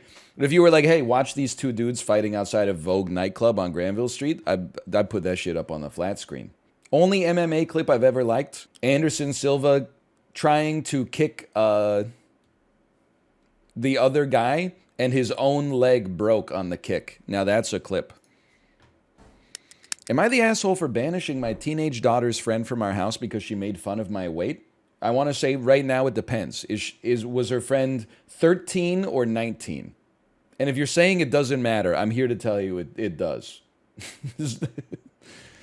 Long story short, she recently invited her new friend over with our approval to have dinner at our house and then spend the night. So my daughter's friend came over. My husband is usually the cook in the family, and this night was no exception. He's made us all a really nice meal. During the course of said meal, I asked my daughter's friend, are you enjoying the food? She responded, yes, your husband is a great cook. No wonder you've ended up a bigger woman. Holy cow. That is what we in the conversation business call an unforced error. There was no need for that whatsoever. Are you enjoying the food? Yes, I am. No wonder you're fat. Holy cow. He came to me and said, daughter's friend just felt awkward and tried to make a joke. It didn't land. For the sake of our daughter, can't you just let it go? Yes, I could, but the thing is, I just want an apology from the girl. I need to see that she understands how rude she was before I can get on board with her and my daughter hanging out. My husband says that I am being weird for insisting on an apology from a 14-year-old, especially since that girl is a good friend of our daughter. I think it's weird that I'm still waiting for an apology from the same girl. Seriously, that's all I need. I just need to know that any friend of our daughter is willing to own her own screw-ups. You're the asshole. And I see where your daughter, if she's socially awkward, gets it from, because you're like 3 times the age of her friend and you're having a long simmering feud with a 9th grader. Who does that? Listen, first off, I guess it's not my position to tell her that she shouldn't be offended, but in my opinion, she shouldn't be offended long term. I think if this happened to me, I would find it funny. Now, again, my reaction doesn't have to be everybody's reaction. Kate is probably, she's going to vouch for me, in my opinion. Kate, honestly, if our nieces were like, hey, great cooking, no wonder you're fat, I would go like, holy cow, and I would think that it was probably one of like the funniest things I'd ever heard. Just to have the stones to even bring that to the table is worthy of respect in some ways. I would probably plus to them. I'd be like, what did I do to get myself owned by like a 14-year-old?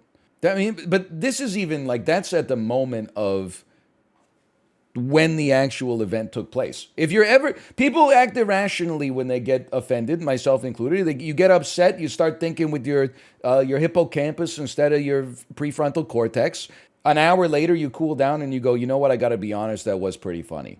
A month later, you should be over it. And then like 2 months later, you should be making inside jokes with the person who insulted you in the first place. You guys should be bonding over it. So yeah, I mean, I think obviously, I don't want to get like too deep into this, but like I think the father in this case is making a lot of sense. Like, it's been months, can't you just get over it? I mean, she's not your friend anyway. She's your daughter's friend.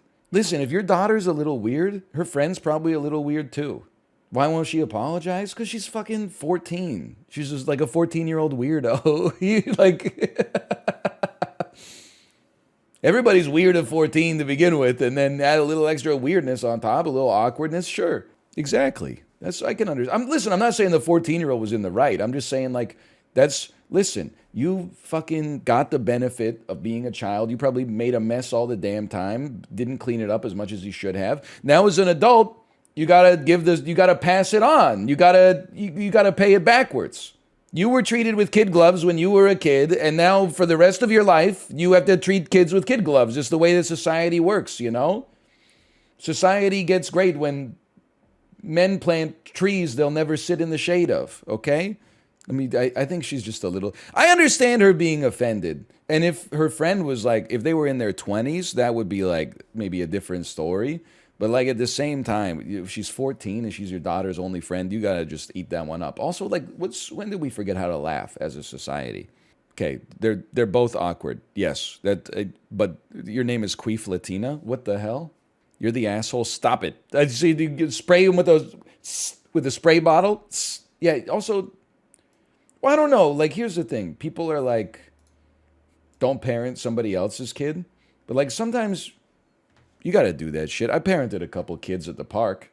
They'll be at they'll just be blocking the slide, and their mom or their dad is on their cell phone, like, 10 feet away, refusing to look up. You just got to be like, hey, buddy, you ever consider going down the slide?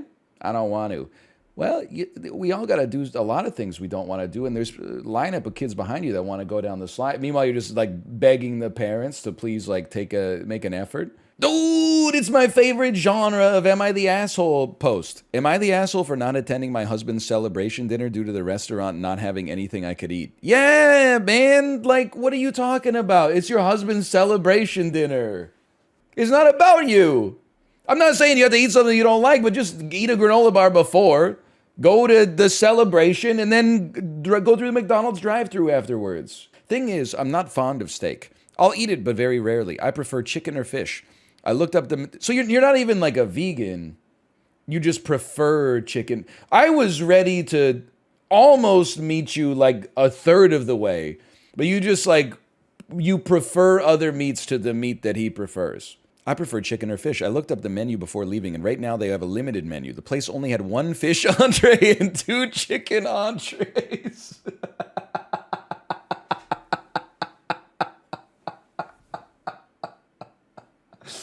Oh, man. Oh, none of them sounded good for various reasons that I really should have gone into, because I feel like the story would have been even better. I suggested he pick someplace else so everyone can eat. He refused, citing that we rarely get to go to this place, but go to other places in our area regularly, which is true, but those places have lots of variety so everyone can eat. She's at the damn Cheesecake Factory. I see you. My husband asked me to go so he could celebrate with the people most important to him. I told him no again and that he needed to get going before he was late. He did go, but he came back a little over an hour later with the kids and they all had to-go boxes. He said he couldn't think of what to tell the kids about why I didn't go, and when they kept asking without lying or making me sound bad, so he just got a to-go order for them and let the kids spend some time with their grandparents talking in the parking lot. I told him he should have stayed, but he said that I put him in a bad spot with the... Yeah, you threw him a suicide pass! That's a classic suicide pass. It's also called a poison pill. I'm going to make you swallow this thing that is going to... Basically, you're saying, I'm going to make you make me mad. No, have fun. No, you go. Have a good time. There's no way to win. I maintain if he really wanted us all to eat dinner as a family, he should have picked a restaurant with a more accommodating menu. Am I the asshole? Update. Some of these comments were pretty harsh, but a kick in the pants. I've apologized profusely to my husband. I'm going to take him to a restaurant this weekend and buy him some camping gear he's been eyeing as a start to making it up to him and changing course. Yeah, she's like a little unreasonable. I mean, this is next level. It's not even picky eating. It's just like entitled. Like are going to go. My husband earned a promotion. He picked a restaurant.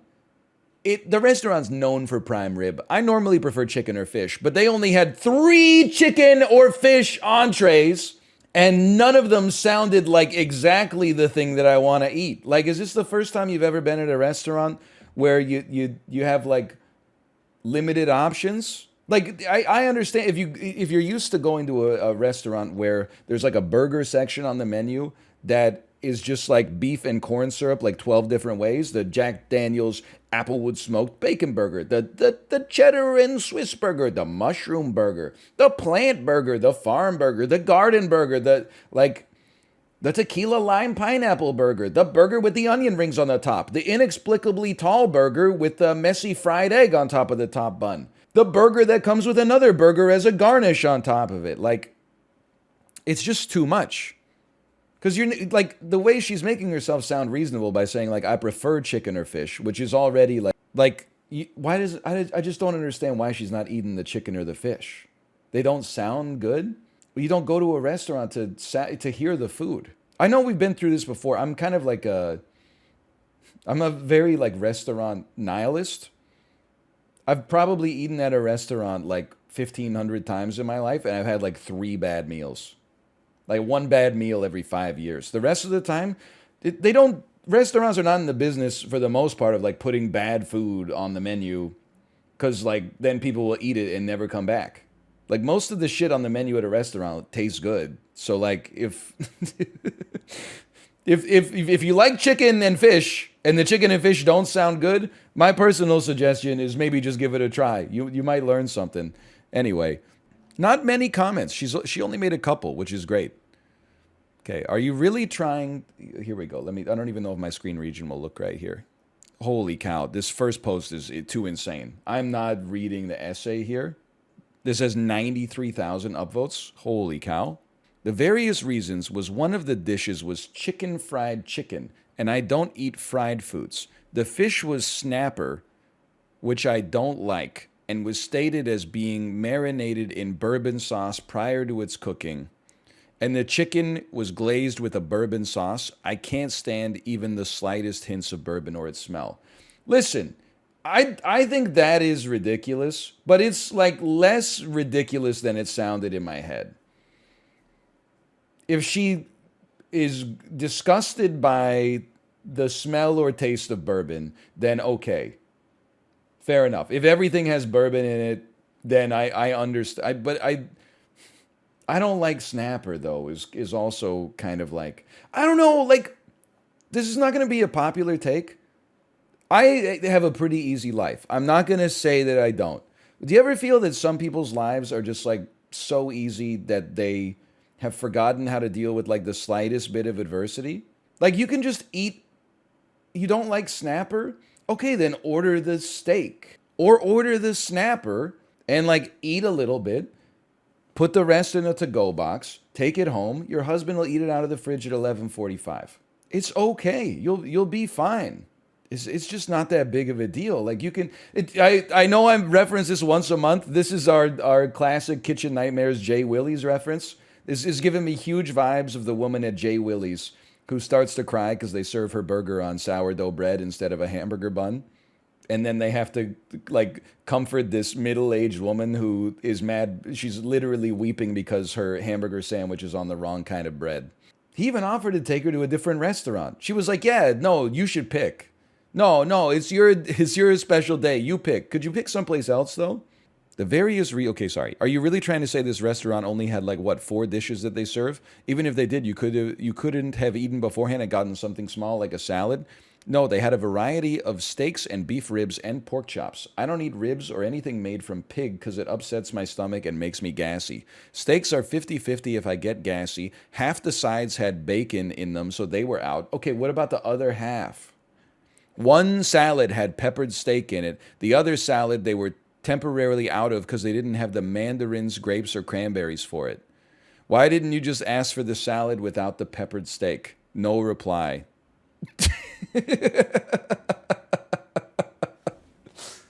Oh man, she's not ready for what the world might have to go through. You know, you gotta train yourself to have a little bit of strife in your life. So when a very normal situation comes up like this, like my favorite food isn't on the menu, you just eat it. It's okay. Like, or especially, listen, you should really just do this on the regular. I'm not saying like every week or anything like that, but like at least a couple of times a year, you should find yourself in a situation where maybe you got to try a new food, okay? But like, especially when it's your husband's promotion. Like, you know, it's my wife's birthday. Sometimes, you know, she's like, I want to go to this place. And I'm like, it's not my favorite restaurant. Okay. It's not my 25th birthday for the 4th year in a row. You just go and you have a great time. And you know what? Maybe you try something new and you find out that you actually enjoy it. Am I the asshole for calling my wife ridiculous for saying she won't attend my family's Christmas over some stockings? I asked my mom, and she said she loves her stepchild, but she does not feel comfortable yet to have a stocking of his name and gang it in her home. Yeah, you're the asshole. It's just a sock. It's not that big of a deal. If she's already going to the embroidery shop to get the stockings done, you can't just add like a +1 to the order. She's basically saying this is not a real grandchild. Apparently, my wife refused to drop it and chose it as a hill to die on. Apparently, my wife, for whatever reason, like loves her son or fucking whatever, and said, if you make my son feel uncomfortable, I'm not going to come to Christmas. What is she thinking? Even told me she would not be attending our Christmas party if my mom doesn't do it. I know we've been through this before, and this is not fair. I'm always weirded out by grown men who type mom instead of my mom. This is the way that siblings talk about their mom to each other. Not the way that a stranger you need the extra word there. Otherwise, it's like a proper noun. We started arguing about it for days. I finally blew up and told her it was not reasonable for me or her to dictate how my mom decorates her home. And it is not reasonable for you to ask me to ask my mom to respect my 9-year-old stepchild. Come on, what am I supposed to do? Stand up to my mom a little bit? She started crying and called me blind for not seeing how my family are treating my stepson. I said they love him, just not enough to get a custom embroidered Christmas stocking. Look, my mom loves our stepson. She just doesn't consider him like a legitimate part of the family, okay? Over time, gene editing therapy might progress to the point where we can replace the 50% of his father's DNA with my DNA, and then he would be like a real grandchild, and then he would get the stocking. But for now, he's a muggle, and he's not allowed to have a special sock like the other wizards. Am I the asshole for saying it's ridiculous for her to decide not to go over some stockings? My stepson's age is 9, by the way. Okay. Yeah, obviously. Like, in case anybody out there is wondering why it's obvious, it's because the guy is not treating his stepson like with the same respect that he's treating. Like, listen, the mom can do, like the grandma can do whatever she wants. She's not making the post. So, like, the guy is asking, is he the asshole? Yeah, because you're basically allowing your mom to treat your stepchild like they're not a legitimate part of the family, full stop. And then you're being weird about it and saying it's just a sock. Well, it's not a sock. If it's just a sock, why doesn't she hang up the damn sock? Obviously, the sock carries more meaning than that. It's symbolic, you know? It's the holiday season. It's not just a sock. Hold on. There's no edits on this one. I'm becoming the Reddit psycho. I've given my verdict here, and now I'm going to see if they've left any other comments. No, they have not commented on anything. Take this L then. Case closed. I, male 36, have been with my girlfriend, F32, for 2 years. I have 2 boys, male 13 and male 9, from my previous relationship. Their mom is not in the picture.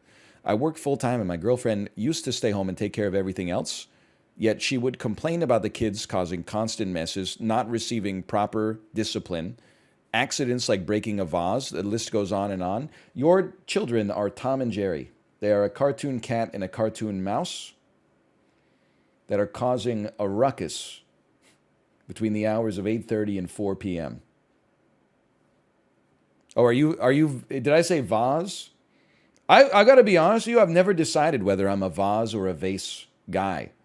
I say the word probably one time every 2 years. So I've never had to make a stand, honestly. Let me read it and just feel what comes naturally to me, okay? Accidents like breaking a vase. Yeah, vase. I'm a vase guy. I'm a vase. Am I the asshole for asking my daughter to uphold her end of the deal? One thing you need to know about Redditors, they love contracts. Like, if you didn't read the fine print on a contract and the fine print said, like, at the, if I say, Balthazar, you have to give me all your money, they'd be like, well, that's why you read a contract. You have to read it all the way through, even if there's some insane shit in it. Sorry, deal's a deal. You made your little identifying signature with a felt tip pen. Now I own your soul. Honestly, I don't feel that this situation needs to be on Reddit. But my daughter, husband, and many of my family members are calling me an asshole, and I'm not really sure anymore. Listen. How could one sentence be, you've got the wisdom of a sage, and yet the foolishness of a young child. If the people in your life are calling you an asshole, the people that you love the most and value the most are calling you an asshole, you should probably listen to them. Listen, I didn't want to post this on Reddit, but the 3 people whose opinions I trust the most disagree with me, and obviously that's not okay, so I need some other people to validate me here. My husband and I could afford one, but I'm sure, as some of you know, pools are very expensive, and neither of us really like swimming. So we wanted my daughter to understand the cost she was asking. Am I the asshole for buying my 12-year-old daughter a $40,000 gift and not getting the respect I deserved after it? I told her, if we're going to buy you if we're going to change the property value of our house and take on a lot of recurring costs for you as a 6th grader, you've got to understand the terms of this arrangement, okay? We made an agreement that we would install a pool, but once she was old enough to start working, she would pay us back for half of it. One of the worst business deals I've ever heard in my entire life. You signed a handshake deal with a 12-year-old girl that said, hey, in 4 years, you owe us half the price of this pool. Are you crazy? You were operating under, and you didn't do it just to like feel, because I could see, not me necessarily, but I could see someone being like, I don't want to spend this money, so I'm going to live under the delusion that she's going to pay me back for half in 4 years. And then in 4 years being like, that was fucking stupid of me. I'm just going to eat that and let's never think about it ever again, because it makes me feel bad. So, but to actually think that it would stick around, like that would actually happen, is true madness. She got her first job and now she wants to save up for a prom dress she really likes. Sister. I reminded her of our agreement about the pool, which she forgot about because that shit was like it was a lifetime ago for her. She no longer wants to uphold her end of the agreement. I insisted, threatening to take away her phone and car privileges if she doesn't pay back her father and I. Now she won't speak to me. My husband's agreeing with her, saying we can't have honestly expected a 12-year-old to keep her end of the agreement. For me, this isn't even about the money in many ways. It's about teaching my young daughter the right morals to live life with. I don't want her to think she can just go around making deals for her benefit and then just not upholding them. Am I the asshole? You're insane. It's not about the principle at all. It was about principles. People would be like, hey, Mrs. Principal, don't make a business deal with a 12-year-old. There's a reason that shit is like not legal. They don't know what they would sign over their life savings for like 2 Oreos. It's crazy. Obviously, you're the asshole. Like my daughter spamming, I agree to all the terms of service. Yeah, every time she opens like a Pink Fong Baby Shark app, they're like, hey, read this whole form. My 2-year-old's like, boom, she can't even read a single word. What are they going to do? They're going to take her to court? She's going to be like goo goo gaga. Well, she can actually talk, but like she's not going to respond to the proceedings too well. This is just crazy. Yes, she's insane. Not my daughter. She seems, well, I don't know. How would I know? She's only 2. She acts a little crazy, but I think it's like, pretty par for the course for someone her age. She's so emotional though, dude. Oh my God. Can't we just sit down and like talk about how you can't have 2 chocolate eggs for dinner? Why does everything have to be a temper tantrum?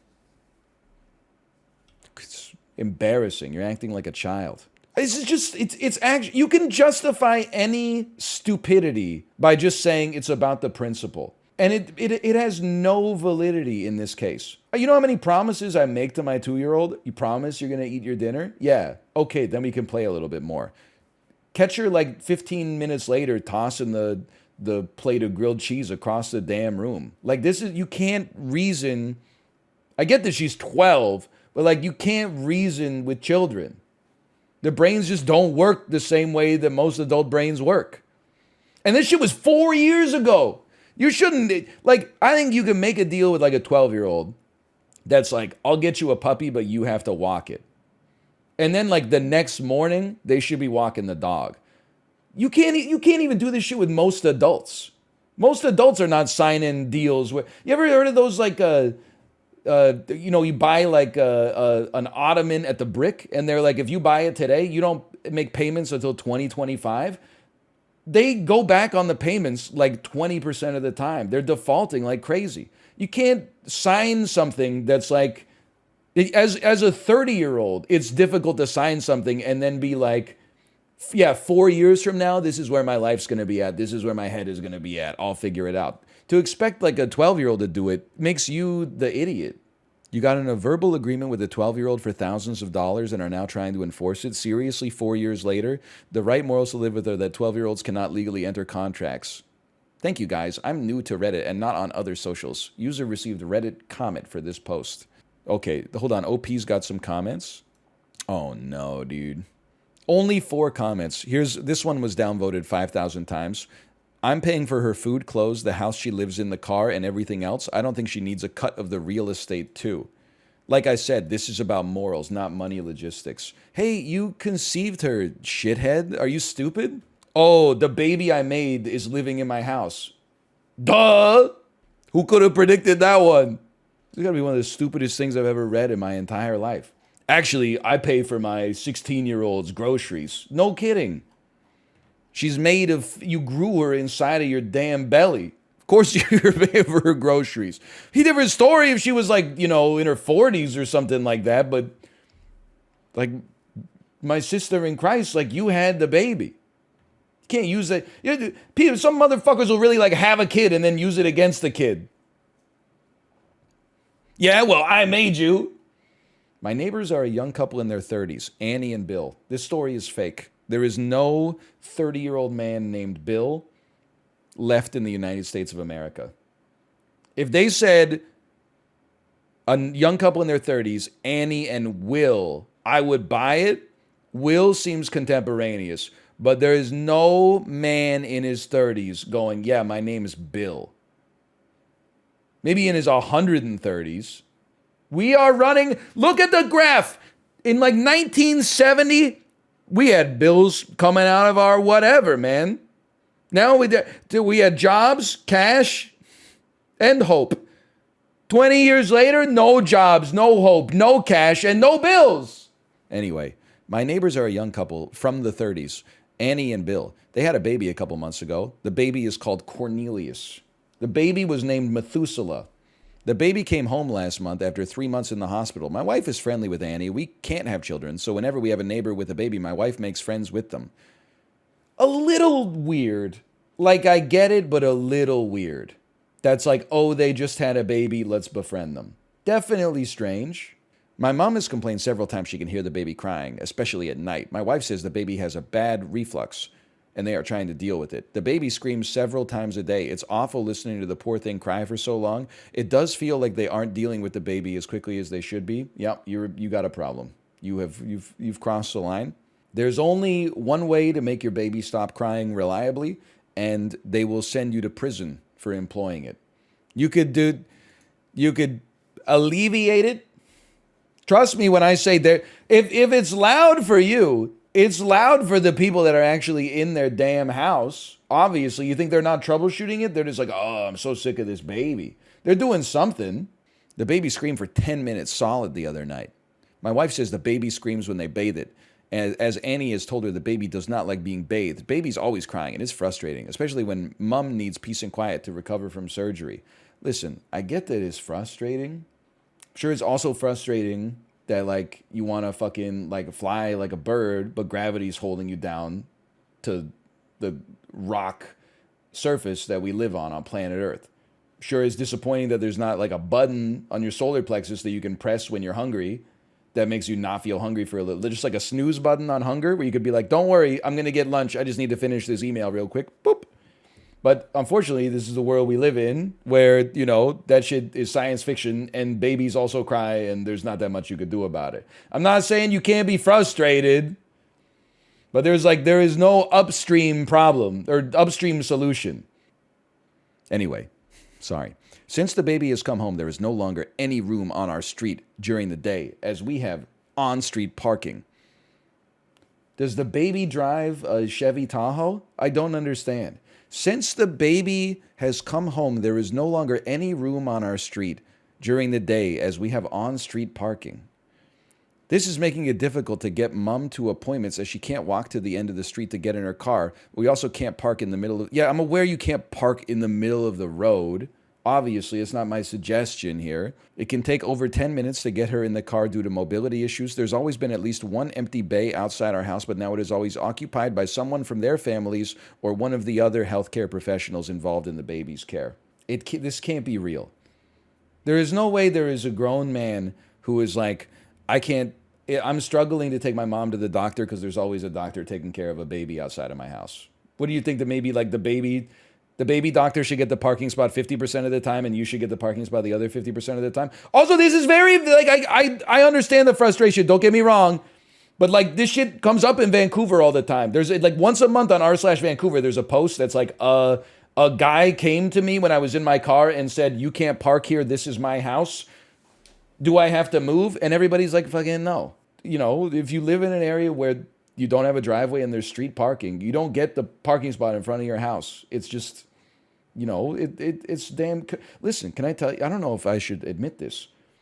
Sometimes, you know, if we're going to like Van Dusen Botanical Gardens, basically, I'm saying if you live in Shaughnessy, fuck you. I don't listen to your damn rules. No sign is going to tell me what to do. I'm going to Van Dusen Botanical Gardens. You know, it's the Festival of Lights. It's the Japanese sakura blossoms or something like that. The parking is all fucked up. I drive into Shaughnessy. It's the rich go fuck yourself neighborhood where they're like, no, never raise our property taxes, even if it will build 100 schools. All the side streets say you need to have a permit to park here unless you're the homeowner. I find the first spot. I put that shit in park. I walk to the damn Van Dusen Botanical Gardens. They can drive around the block if they want. You're not using the spot? I'm taking the damn spot. You think I'm going to let listen, I pay for parking. If I park on the street, it funds civic services like paying for the parking attendants who give people tickets that don't pay for parking. Me parking in front of somebody's house, who knows? Who's to say? I'm not the owner, except for the owner. But I don't know. I've never been punished yet. You own is a fake rule? That's what I'm saying. So sometimes I'll see a sign that's like local traffic only. I'm like, well, I'm local traffic, bitch. I need to be here. I need to go for temporarily. I'm local traffic. I need to be on this road to get to another road. So sorry, here I go. Don't worry, I won't hit anything while I'm on the road, but like chill out. By the way, they can be frustrated. That's fine. And they have a valid reason for their frustration. It would be nice if they could park outside. Well, here's what you got to do. You got to buy a second car. And then the next time the doctor gives us the parking spot, you got to fucking take that parking spot with a car and then never drive it again. That's it. You just got to buy another car. It's the only... Because here's the thing. I know it's frustrating. There's like a shared resource and you're like, I need it right now. And somebody else is like, I also need it right now. And you're like, well, fuck. That's how it works at the library of parking. If somebody signed out 12 rules for life, then, you know, your ass has got to go across town and get, you know, go to the Dunbar location or something. Mom had been home alone all day and she was in tears when I got home from work. Wife was away visiting friends. She said the baby had been screaming all day long. It was still crying when I came home. I went and knocked on Bill and Annie's door to ask if they could quieten the baby. Excuse me, Bill and Annie. Perchance could you quieten the baby? I could see through the frosted glass that Annie was sat at the bottom of the stairs, not even trying to calm the baby down. I got a little snapshot of their life and extrapolated that out to the rest of the day. She was urinating, not even actively spending 24 hours a day trying to silence their own child. When she came to the door, she apologized and said she'd been trying to calm baby down, but the new medication was making him constipated and he was straining to poo. Bill had gone to pick up an emergency prescription to try and help. I snapped, as she clearly hadn't been trying, as she was on the stairs, and I told her they need to be more considerate of others, and if they didn't quieten the baby, I would log a noise complaint with the police. Excuse me, knock, knock, knock. Mr. and Mrs. Simmons, had reports that there's a crying baby here. We're going to need you to quieten the baby if possible. What do you think they're going to do? Like, what are the police going to do for the baby? You really think that's going to help out the situation when two strangers come into the baby's room and are like, hey, sir, quiet down. Sir, calm down. Annie was upset and closed the door in my face. When my wife came back, she told her what I had said. Now my wife is angry with me, as I was making life difficult for a young couple with a sick baby and is giving me the silent treatment. I feel like I may be in the wrong because of how my wife reacted. But at the same time, the baby is always crying, dude. They need to be more considerate of their neighbors. It's okay to be frustrated, but you have to think logically about whether it's okay to act on your frustration. Like, people get frustrated by completely reasonable shit every day. If your neighbor is mowing his lawn at 9 a.m. on a Sunday, and you normally get up at 10, you can be frustrated. Do you have a case to go over to his house and say, hey, could you do it at 11 next time? My personal opinion, 9 a.m. is kind of open season. I might even say 8 a.m. is open season, but I don't want to get too many -2s. Something that, not even babies, because I know you're going to be like, this is parental take. So one thing that annoys me, you know, we have like a next door sort of like social network thing for our building. And you'll see shit on there that's like, hey, there's a barking dog on like the 7th floor. And I'm like, what do you want Strata Council to do? Fucking like knock down the door and be like, be quiet? It's a dog. It's like putting up a sign that says dogs can't pee here. Well, like fucking watch them go. Like you can't stop them. So like sometimes, yeah, I get annoyed. I'm like, man, I wish that dog would stop barking. Then I remember like it's a dog and I'm like, okay, I guess I'll just be frustrated and be like, life sucks for a little bit, but I'll get over it. Nobody likes to hear a baby cry, for the record, but there is like legitimately like nothing you could do. You can't reason with them. All you've got is, you've got like a bottle of milk and you got like a snack and maybe you got like a toy. And you cycle, you're like milk, toy, snack, snack and milk, snack and toy, toy and milk, clean diaper. Like, you don't know what it's like to have 12 teeth cutting through your gums at any given moment. I'm just saying this. I guess what I'm trying to say is I have some sympathy for the fact that it's frustrating to deal with a crying baby, because fucking I deal with a crying baby. It's my baby. It's probably less frustrating when it's your baby, but it's still fucking annoying. You think it's awesome to wake up at like 3:30 a.m. to the worst alarm clock of all time when you were also up at 1 and 11? This shit is garbage. No one would sign up for that deal if evolution hadn't tricked us. It's the way of the damn world. And then you look the other way when the baby's crying, and I look the other way when it's a fucking random Thursday and you got divorced, so you're playing EDM at 110 decibels at 2:30 a.m. for some reason. It's the way community living works. You wouldn't look the other way? No, I would knock on the door. I wouldn't call the police, but I would knock on the door. I feel like a withering glance from a neighbor is more effective than a police noise complaint. At least for like an adult. If they're in college or something, maybe the police are more effective. But if you're like the same age as the person that you're noise complaining, and you're like, really, brother? Like we were in the same second grade class. Your ass is out here drinking alone, listening to EDM on your speakers at 3 a.m.?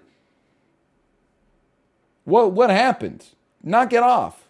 Wait a minute. How about this? Am I the asshole for including my coworker in Secret Santa when she clearly does not want to be in it? Now, this is a good one for me because I need to ask you some clarifying questions. If you add your coworker into Secret Santa, doesn't that fuck up like the whole rotation? Isn't that one of those things where everybody like needs 2 dance partners? I hate buying gifts. I would puke if this happened to me. I'm like a pure ass gift giver for sure. I don't know if Kate's still in chat, but she'll tell you, like every year for Christmas, I don't get her like a bowling ball like Homer Simpson. But around like the end of November, early December, I'm like, hey, I need to get you a Christmas gift. And then she, to her credit, I actually think it works pretty well because she's like, okay, here's something I want. And then I get it for her. Which is great because it takes the guesswork out of it. It's not, admittedly, it's not romantic. It's like purely like fulfilling a transaction essentially, but it works for us. And as much as that makes me sound bad, let me make myself sound worse. I think I'm actually worse as a gift receiver than as a gift buyer. Because as a gift receiver, I'm useless. I am devoid of material wants. So whenever someone is like, hey, I need to get you something for Christmas, I'm like, I don't really even like buy myself anything. Like I buy myself food, and that's basically it. I don't buy like a lot. I don't buy a lot of media or like, you know, I'm not into fashion or anything like that. I'm just that's why even my parents end up getting me like, you know, Subway gift cards and stuff like that. But I'm like, most of the time, spousal gifts a little different. But for anybody that's not literally like my spouse, I'm like, I would actually, don't be mad, but I would actually be happier if you didn't get me anything. Because if you get me something, I'm going to then feel compelled to have to get you something. And I don't want anything, and I hate buying gifts. So like you basically, by getting me a gift, you've actually given me like 2, and I know how this sounds, but you've created 2 very, very mildly unpleasant things for me. Which is okay. 'Tis the season, but like, now I gotta go out and I gotta be like, what do I get for my uncle who I haven't fucking seen since 2013? I'm like, I don't know. I'm not saying nobody should exchange gifts. I'm just saying there's a different... I'm not Ebenezer Scrooge. It's the most wonderful time of the year. I would actually, genuinely, I would be happier buying someone a gift and not receiving one in return. But people don't believe me, and I understand why they don't believe me, because if someone said that to me, I would be like, yeah, right, you're trying to trick me into not getting you a gift so that I like owe you a favor for the rest of my life. Of course, you get me a gift, I gotta get, there's no way I'm not getting you a gift. No, you don't get me a gift. You don't get me a gift, and I will get you a gift. My ideal Christmas arrangement would be, like, again, people you're very close with, gift exchange. Otherwise, at family Christmases, children under the age of 14 receive presents from parents, grandparents, aunts, and uncles. Everybody over the age of 14, 2 glasses of white wine and a meal that somebody else cooked for you. And that would be that would be my ideal holiday experience, I think. Not me and my great uncle exchanging $20 HMV gift cards to each other for no reason, letting that shit rot in our wallet for the next 10 years. I always love socks, yeah. I gifts I could use, socks, underwear. My work has 7 female employees, including the 2 bosses. That's pretty based. Needless to say, we're all very close. That's not needless to say. That is, you need to say that. I would not assume that just because there were 7 women working together, they were all friends. I'm sexist. I would assume that they all talk shit about each other behind each other's backs. I'm problematic like that. I think it needed to be stated. F20. Wait, but you're literally talking shit about their back right, or behind them, about them behind their back right now. Now that I think about it, I knew it. I knew it. This confirms my problematic biases. Yo, Kate's mom got me a Christmas gift. Check it out. It sucks. She knows me. Canadian socks. They do say Canada on them too. Oh, It's cold. It is. The baby shark shoes. Yeah. Our daughter's baby shark shoes. Your 2-year-old shoes. Yeah. I looked inside. Guess what? It was in there. Cat vomit. Yeah. Oh no. But it's like literally, I don't even know. I think Tomo might have like assassinated.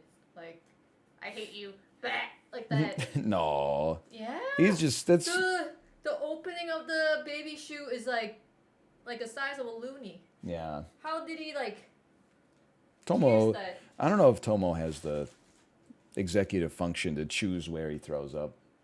He just go. I just sees Right like in a. the middle. We had split Secret Santa into 3 weeks for the last 3 weeks of December. Week 1, trinket. Week 2, trinket. Week 3, final gift exchange and staff dinner. This company is not going to last through the bear market. This is a company that can only exist in near zero interest rate environments. You are not getting any work. December, you got 3 weeks of Secret Santa? This shit sounds exhausting, man. I would accept 1 for sure. That, you know, it's December. Take a long lunch, exchange gifts. It's festive. But like once a week for 3 weeks is crazy. Also, where do you buy trinkets? I don't know. Like, I know where to get like a main, like what? This is, Secret Santa is what? Like under $30, under $50? You can go to like Bed Bath & Beyond or something like that. You can give somebody like a candlestick. Where are you getting trinkets? I don't understand. $50? Listen, I'm in Canada. Inflation's 10%. Canadian dollars at 1.37 USD. You can't buy shit for like, I know people are saying under $20. You cannot buy anything for under $20 in Canada. You can buy lunch for 1 person or possibly an adult and a child. At least in Vancouver. Everyone's like so into giving gifts. Then all of a sudden they're like $50. Ooh, that's too much. If you're getting a $50 gift in return, you're giving $50 and you're getting $50. Oh, you'd rather have that extra $30 difference to get something for yourself? Ergo, my problem with the gift-giving experience unsolicited. You're making my point for me. A $50 gift I don't want? So you're preaching to the choir. We never disagree with you? Okay, then why am I yelling? This year, her first 2 gifts came the following week, which ruined her experience of looking for her. It's a fucking scavenger hunt? Is it fucking stomp? She's got to find her gift as well? This year, October, we selected the names for Secret Santa. That is when she told everyone about her experience, how terrible it was, mentioning multiple times to different people and saying she does not want to be involved this year. In charge, I still put her name in the generator. Okay, I would say this is the first misstep. I didn't listen to all that, but sorry that happened to you, or congratulations, or whatever.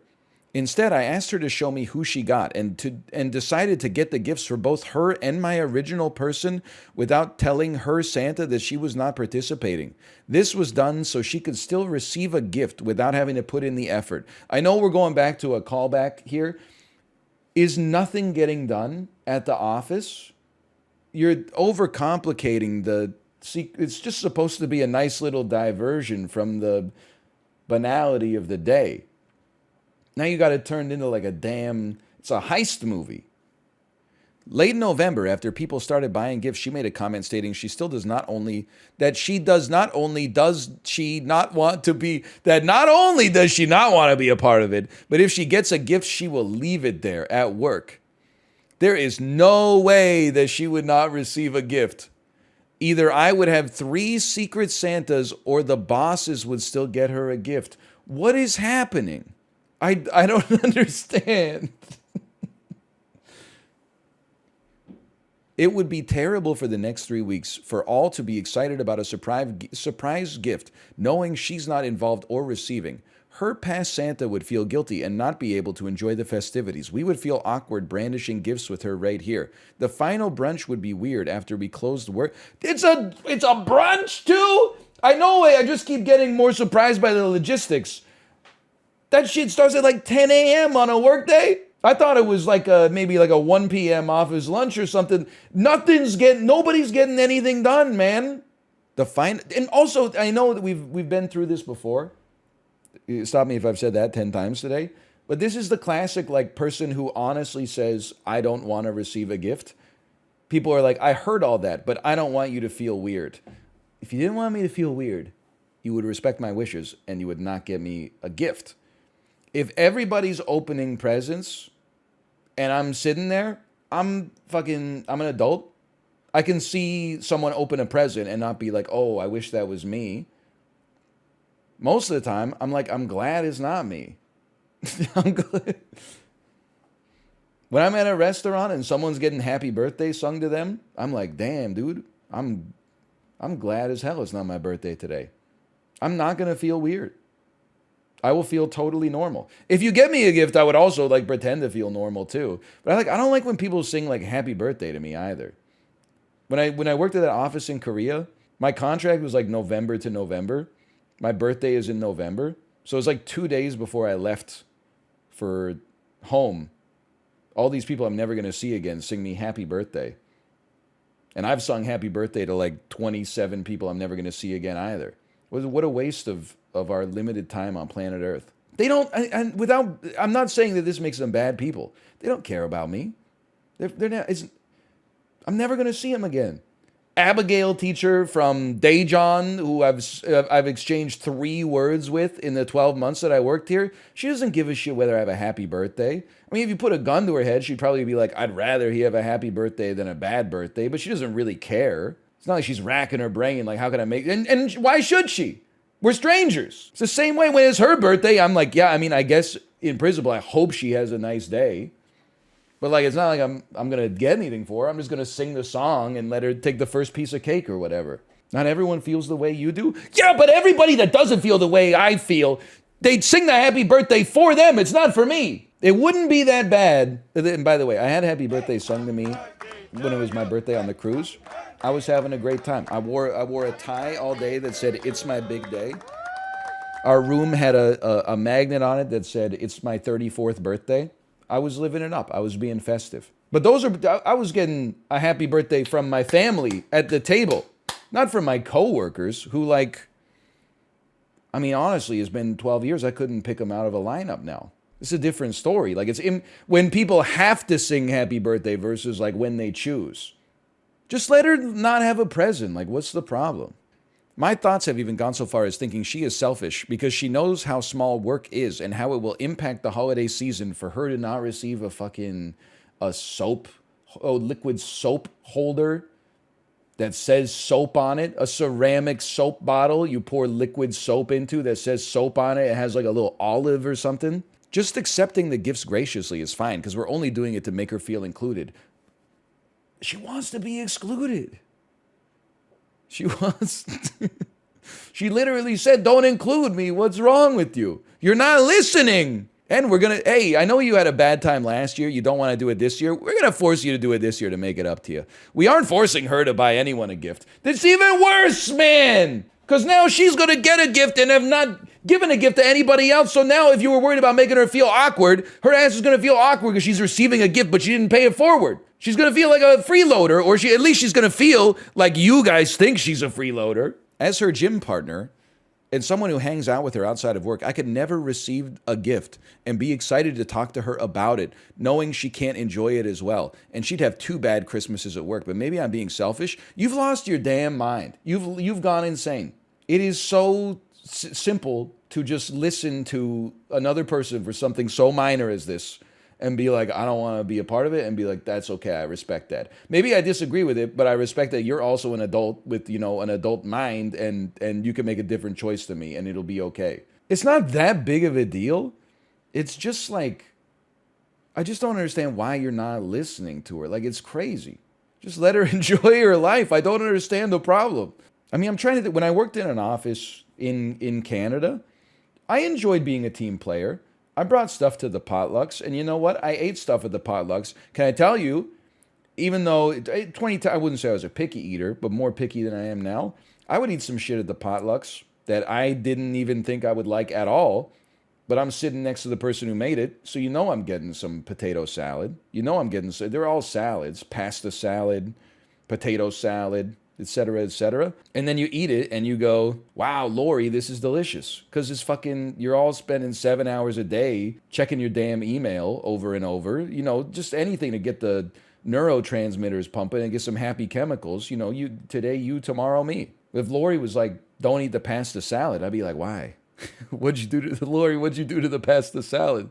But I would listen to her. I wouldn't eat the pasta salad because even if it sounds like an insane request, you know, I respect where it's coming from. You're the asshole Secret Santa sucks because people often say it's voluntary. Then there still ends up being situations like this. Can I tell, I think this is a very unpopular take. I can only tell you that this is coming from a genuine place for me. I find Yankee Swap more fun than Secret Santa because Yankee Swap has like gameplay. Secret Santa is like, thank you. Thank you. Oh, this is what I wanted. Thank you. Yankee Swap is like, I wonder what the fuck is in that one. I'm taking the medium. I'm giving up my big box to take a medium-sized box because the big boxes are always disappointing. I've never heard it called Yankee Swap. Yankee Swap is White Elephant, where like there's a pile of gifts, and then the first person takes a gift, and then the second person chooses whether they want to take a different gift or if they want to swap their gift with someone else at the table or at the event. Doesn't have to be at a table, I guess. And I think people are like, it's bad because it could like hurt feelings if you get a great gift stolen from you. I'm like, no, that's why it's fun. Because nobody knows who's going to get the gift. So you're not like trying to soul read them and be like, oh, do they want a deck of cards with minions on it? Or do they want like a bottle of perfume from Shoppers Drug Mart, right? Instead, you're just like, fucking send it. What box do you think looks the best?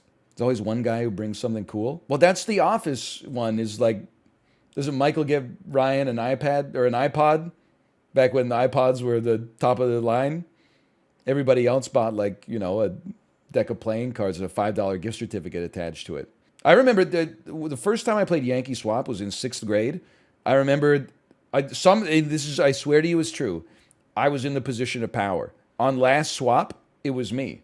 And I said, I'm going to take Danielle's, because it's the biggest box. And everybody was like, whoa, he got the big box. And I remember the person who bought it was like, you don't really want the big box. And I cracked that shit open, and it was like just an outrageously large novelty pencil, like that you couldn't even write with. It was like a pencil you had to hold in your hand like this. And I was like, you know what? I was owned, but also I think that gave me a new respect for the game. I was like, I have to apologize to you. I wasn't familiar with your game. I thought this was a big box, must be the best gift. I didn't realize. You got to go with a medium-sized box. It's just being harassed into spending more money at a time of year when money's already tight and inflation is killing everyone. Also, that you can buy someone you barely know or may not even like something they probably don't even want. Yeah, that's true. I do want to say there's a caveat here that like it can be fun. The way I always thought about stuff like this when I worked at an office was like, yeah, I got to spend like $20 to buy Susan, who I know nothing about, like a little tchotchke or whatever. But then we get to have like an extra 45 minutes at lunch one day where we all get to actually like socialize with each other. So it's kind of a shit deal, but at least you're getting like something out of it on the back end. But I can understand not everybody thinks I don't think it's that fun, but I think it's, you know, I'm just not that serious about the Secret Santa, I guess. Forced personal events at work are unprofessional and toxic. People should be given the choice to say no. By all means, run extra events and invite people, but this is not her job. Okay, true, true, but like, come on. Hey, all right, let's do it. Hey, you're the asshole. Do you typically force your holiday things on everyone or just your coworkers? Even if the company's tiny, you can't do that. Especially a trinket 1 week, real gift the next, then dinner. What are you trying to court them or something? You'll be lucky to get a homemade car from me. Shit, you'll be lucky if I text my coworkers anything related to happy. I'd be lucky if you shut your damn mouth, dusty mother. I don't even know who you are. You speak to me like this? Well, you're not speaking to me. You're speaking to... That lady might be crazy. You don't have to be this mean in response. This is too much. Can't you just write like, you're crazy, lol? Can't you just write something withering like Lamau lady you really thought or something like that? That would be so much more effective than this like millennial manifesto or something like that. Should you just say dead ass, little bro? Great news, guys. I just got invited to the Q4 Ionic show. We're going to learn everything that's happened to Ionic in the past quarter. Security updates, including Auth Connect 4 and SOC Space 2 certification. And I think they're going to talk a little bit about when they join forces with OutSystems. Excited for that. That's from the Ionic Corporation. Big ups, Madison, Wisconsin, huh? Stay winning. A burgeoning tech hub. POG is a dead framework? It's a dead framework? What are people using for agile web development now? When I was in school, you were using, it's been a long time. It's not been that long. What was the stack called? The mean stack? You were using MongoDB, Angular, Node.js, and like Ember. That's the hottest shit of 2015. I'm honestly glad to hear that people hate Angular, because they're not exactly the same thing, I guess. But I took an Angular class and was like, this shit sucks. And then I took a Node.js. I guess Node.js is more about the back end. But my Node.js class, I was like, this shit is baller. People still use Node? That's good to know. Listen, I don't even remember what my grade was in the Node.js class, but I feel like it was like 97. Now, do I know how to even write a single line of code in it now? No. But I'm sure I could pick it up, in another 4 or 5 years, like of study if I had to.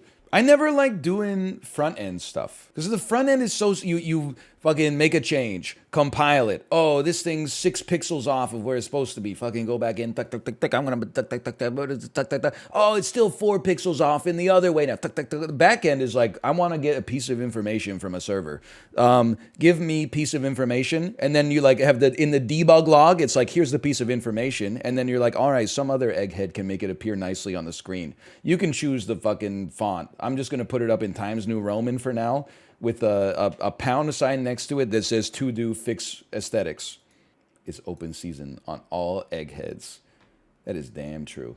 They've automated recompiling. Bro, don't lie to me. They automated recompiling? Can you do that? You don't even have to hit Control F5 anymore?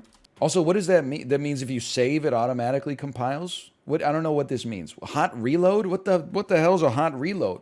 I'm out of the damn loop. Most stuff now just rebuilds on save. Holy cow. You know what's crazy? I know I've said this. This is, again, like a once every year sort of thing. I know you can't see anything. I'm still just getting set up over here. We could start with this bit. This will make people either happy or very upset on YouTube. You know what's crazy is that, like, and again, I'm not trying to pretend to be a computer programmer, but I do have an associate's diploma in applied software development. Okay, so I've written some code in my life. None of it's ever made it into production, nor have I ever had a job in programming or even an interview. I'm just saying. Okay, I've compiled some stuff in my day. I made a Jeopardy Coryat score trainer once. I still pay $3 a month for GitHub private, I think. Regardless, maybe I don't anymore because that credit card probably expired. Regardless, okay? What's crazy is that when you don't know how to computer program, you go, I can't conceive of being a computer programmer. Those people must be so smart to be able to write instructions that a computer can follow. Then when you start learning how to code, you're like, coding is not that hard. These MFers, sorry, this is part of an early start of a YouTube video. These MFers who made the language are geniuses. How the heck do you even make a programming language? Like, they must be next order, like omega level talents. Then you get a little more into that, and you're like, how does this even talk to someone made a bridge that allowed me to type words into the computer, and it makes a piece of metal rearrange data on like the smallest possible level. How on earth did they do? Even knowing a little bit about coding, I still sort of don't understand. Like, I get the code, I sort of get the language, and then when you start to talk about like machine code and stuff like that, I'm like, this does not make any sense. All of this is just electrical engineering at its base level. Like, how do you translate like a for each loop into ones and zeros? Like that's crazy. I'm just saying, like, when you realize you actually like, this is not going to be popular. You don't have to be that smart to be able to do some programming. And that was a fallacy I had. I was always like, I'm not that much of a math guy. I'm not much of an engineering guy. I don't think I would be good at computer programming. That is just writing like a to-do list with the, and you can go to the internet and go to dictionary.com and look up the right way to write it. But the wizards who allowed your words and commands to actually do something to the metal, they should make a Netflix movie about that, man. One of my professors went to school with the creator of C++ and said he's a genius beyond comparison. Okay, come on. Beyond comparison? What about the guy who invented Cheese Whiz? He's up there with Bjarne Scharstroop. I'm not breathing heavy. My conditioning is goated right now. I didn't even tell you I did a 45-minute Dennis Morton 90s ride this morning from like pre-pandemic, from 2020. I didn't even update the damn Peloton stats. What's your FTP? Excuse me, I haven't done FTP yet, okay? It's kind of like my New Year's resolution for the Peloton is to start doing Power Zone. I just haven't done it yet because I'll probably miss a couple of days over the holidays. I want to get a fresh start early January.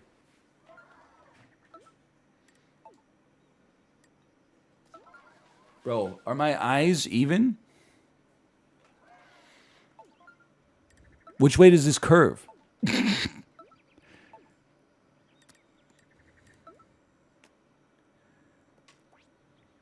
Which way does it curve, dude?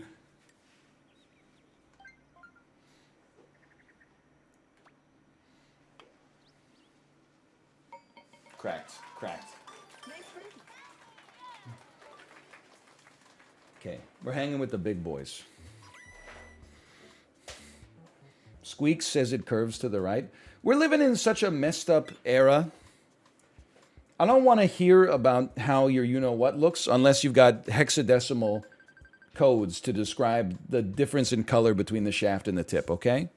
Lot of huns, but a couple of nods. I'll take it. Was that thinly veiled racism? What the fuck? No! What are you talking about?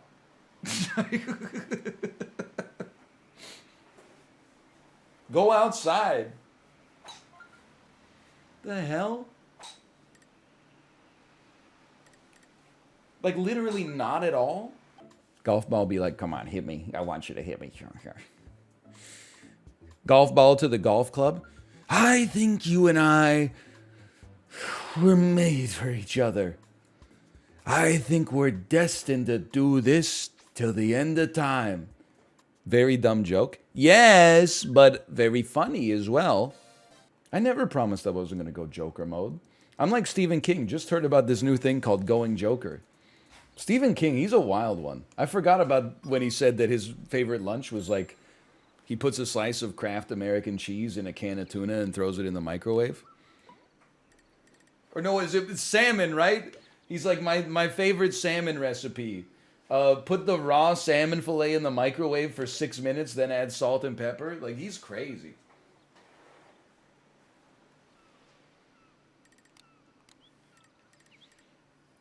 Let me get like a three, like a mid threes. Nice shot. Little over, but it is what it is.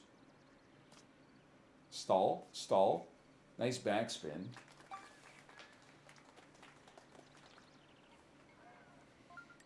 Okay, very important approach.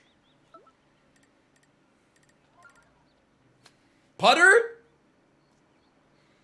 I mean, I'm with you.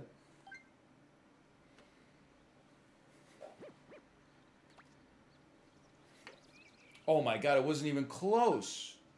It wouldn't have made it anyway, but like, it was not even in the same ballpark.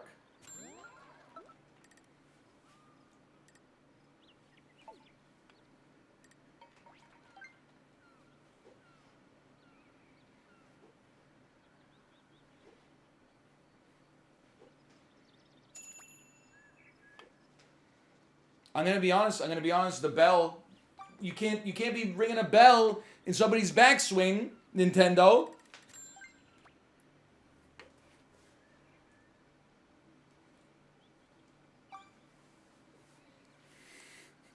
That one was all me.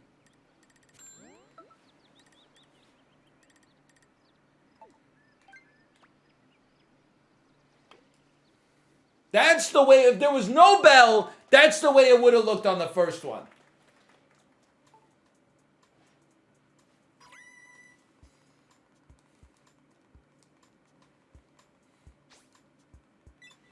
Come on, just qualify. Just qualify. Oh, shit. Okay, well, we gotta play impossible. This is such a winnable lobby, man. I could have been right in there. Tap it in. Please, let me live. Let me live. I need like a couple of people that were right there to bogey. Bleeding. Okay, Joe got a birdie. Joe's making it. He punched his own ticket. That's a birdie. That's not going to help. Bogey. I think that leads to a tie, which means we're both probably eliminated. Jidno with the birdie. I think I'm dead. I think my ass is done.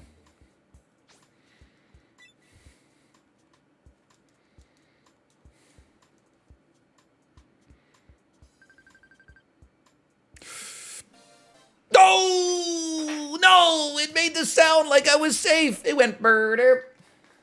OMG, while I was eating lunch downstairs, Ruka made a massive poop in our bathroom, and it is stinking up my room. Okay.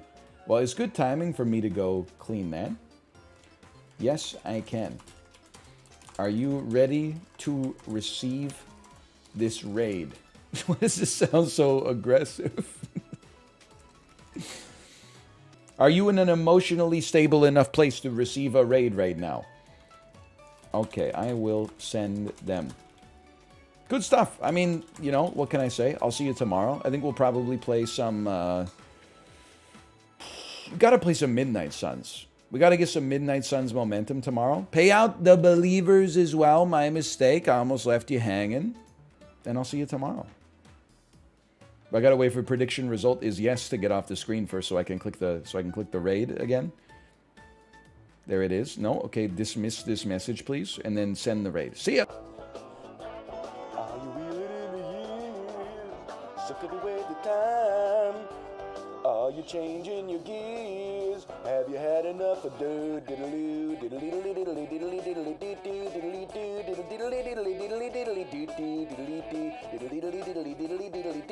diddle. You guys like Steely Dan?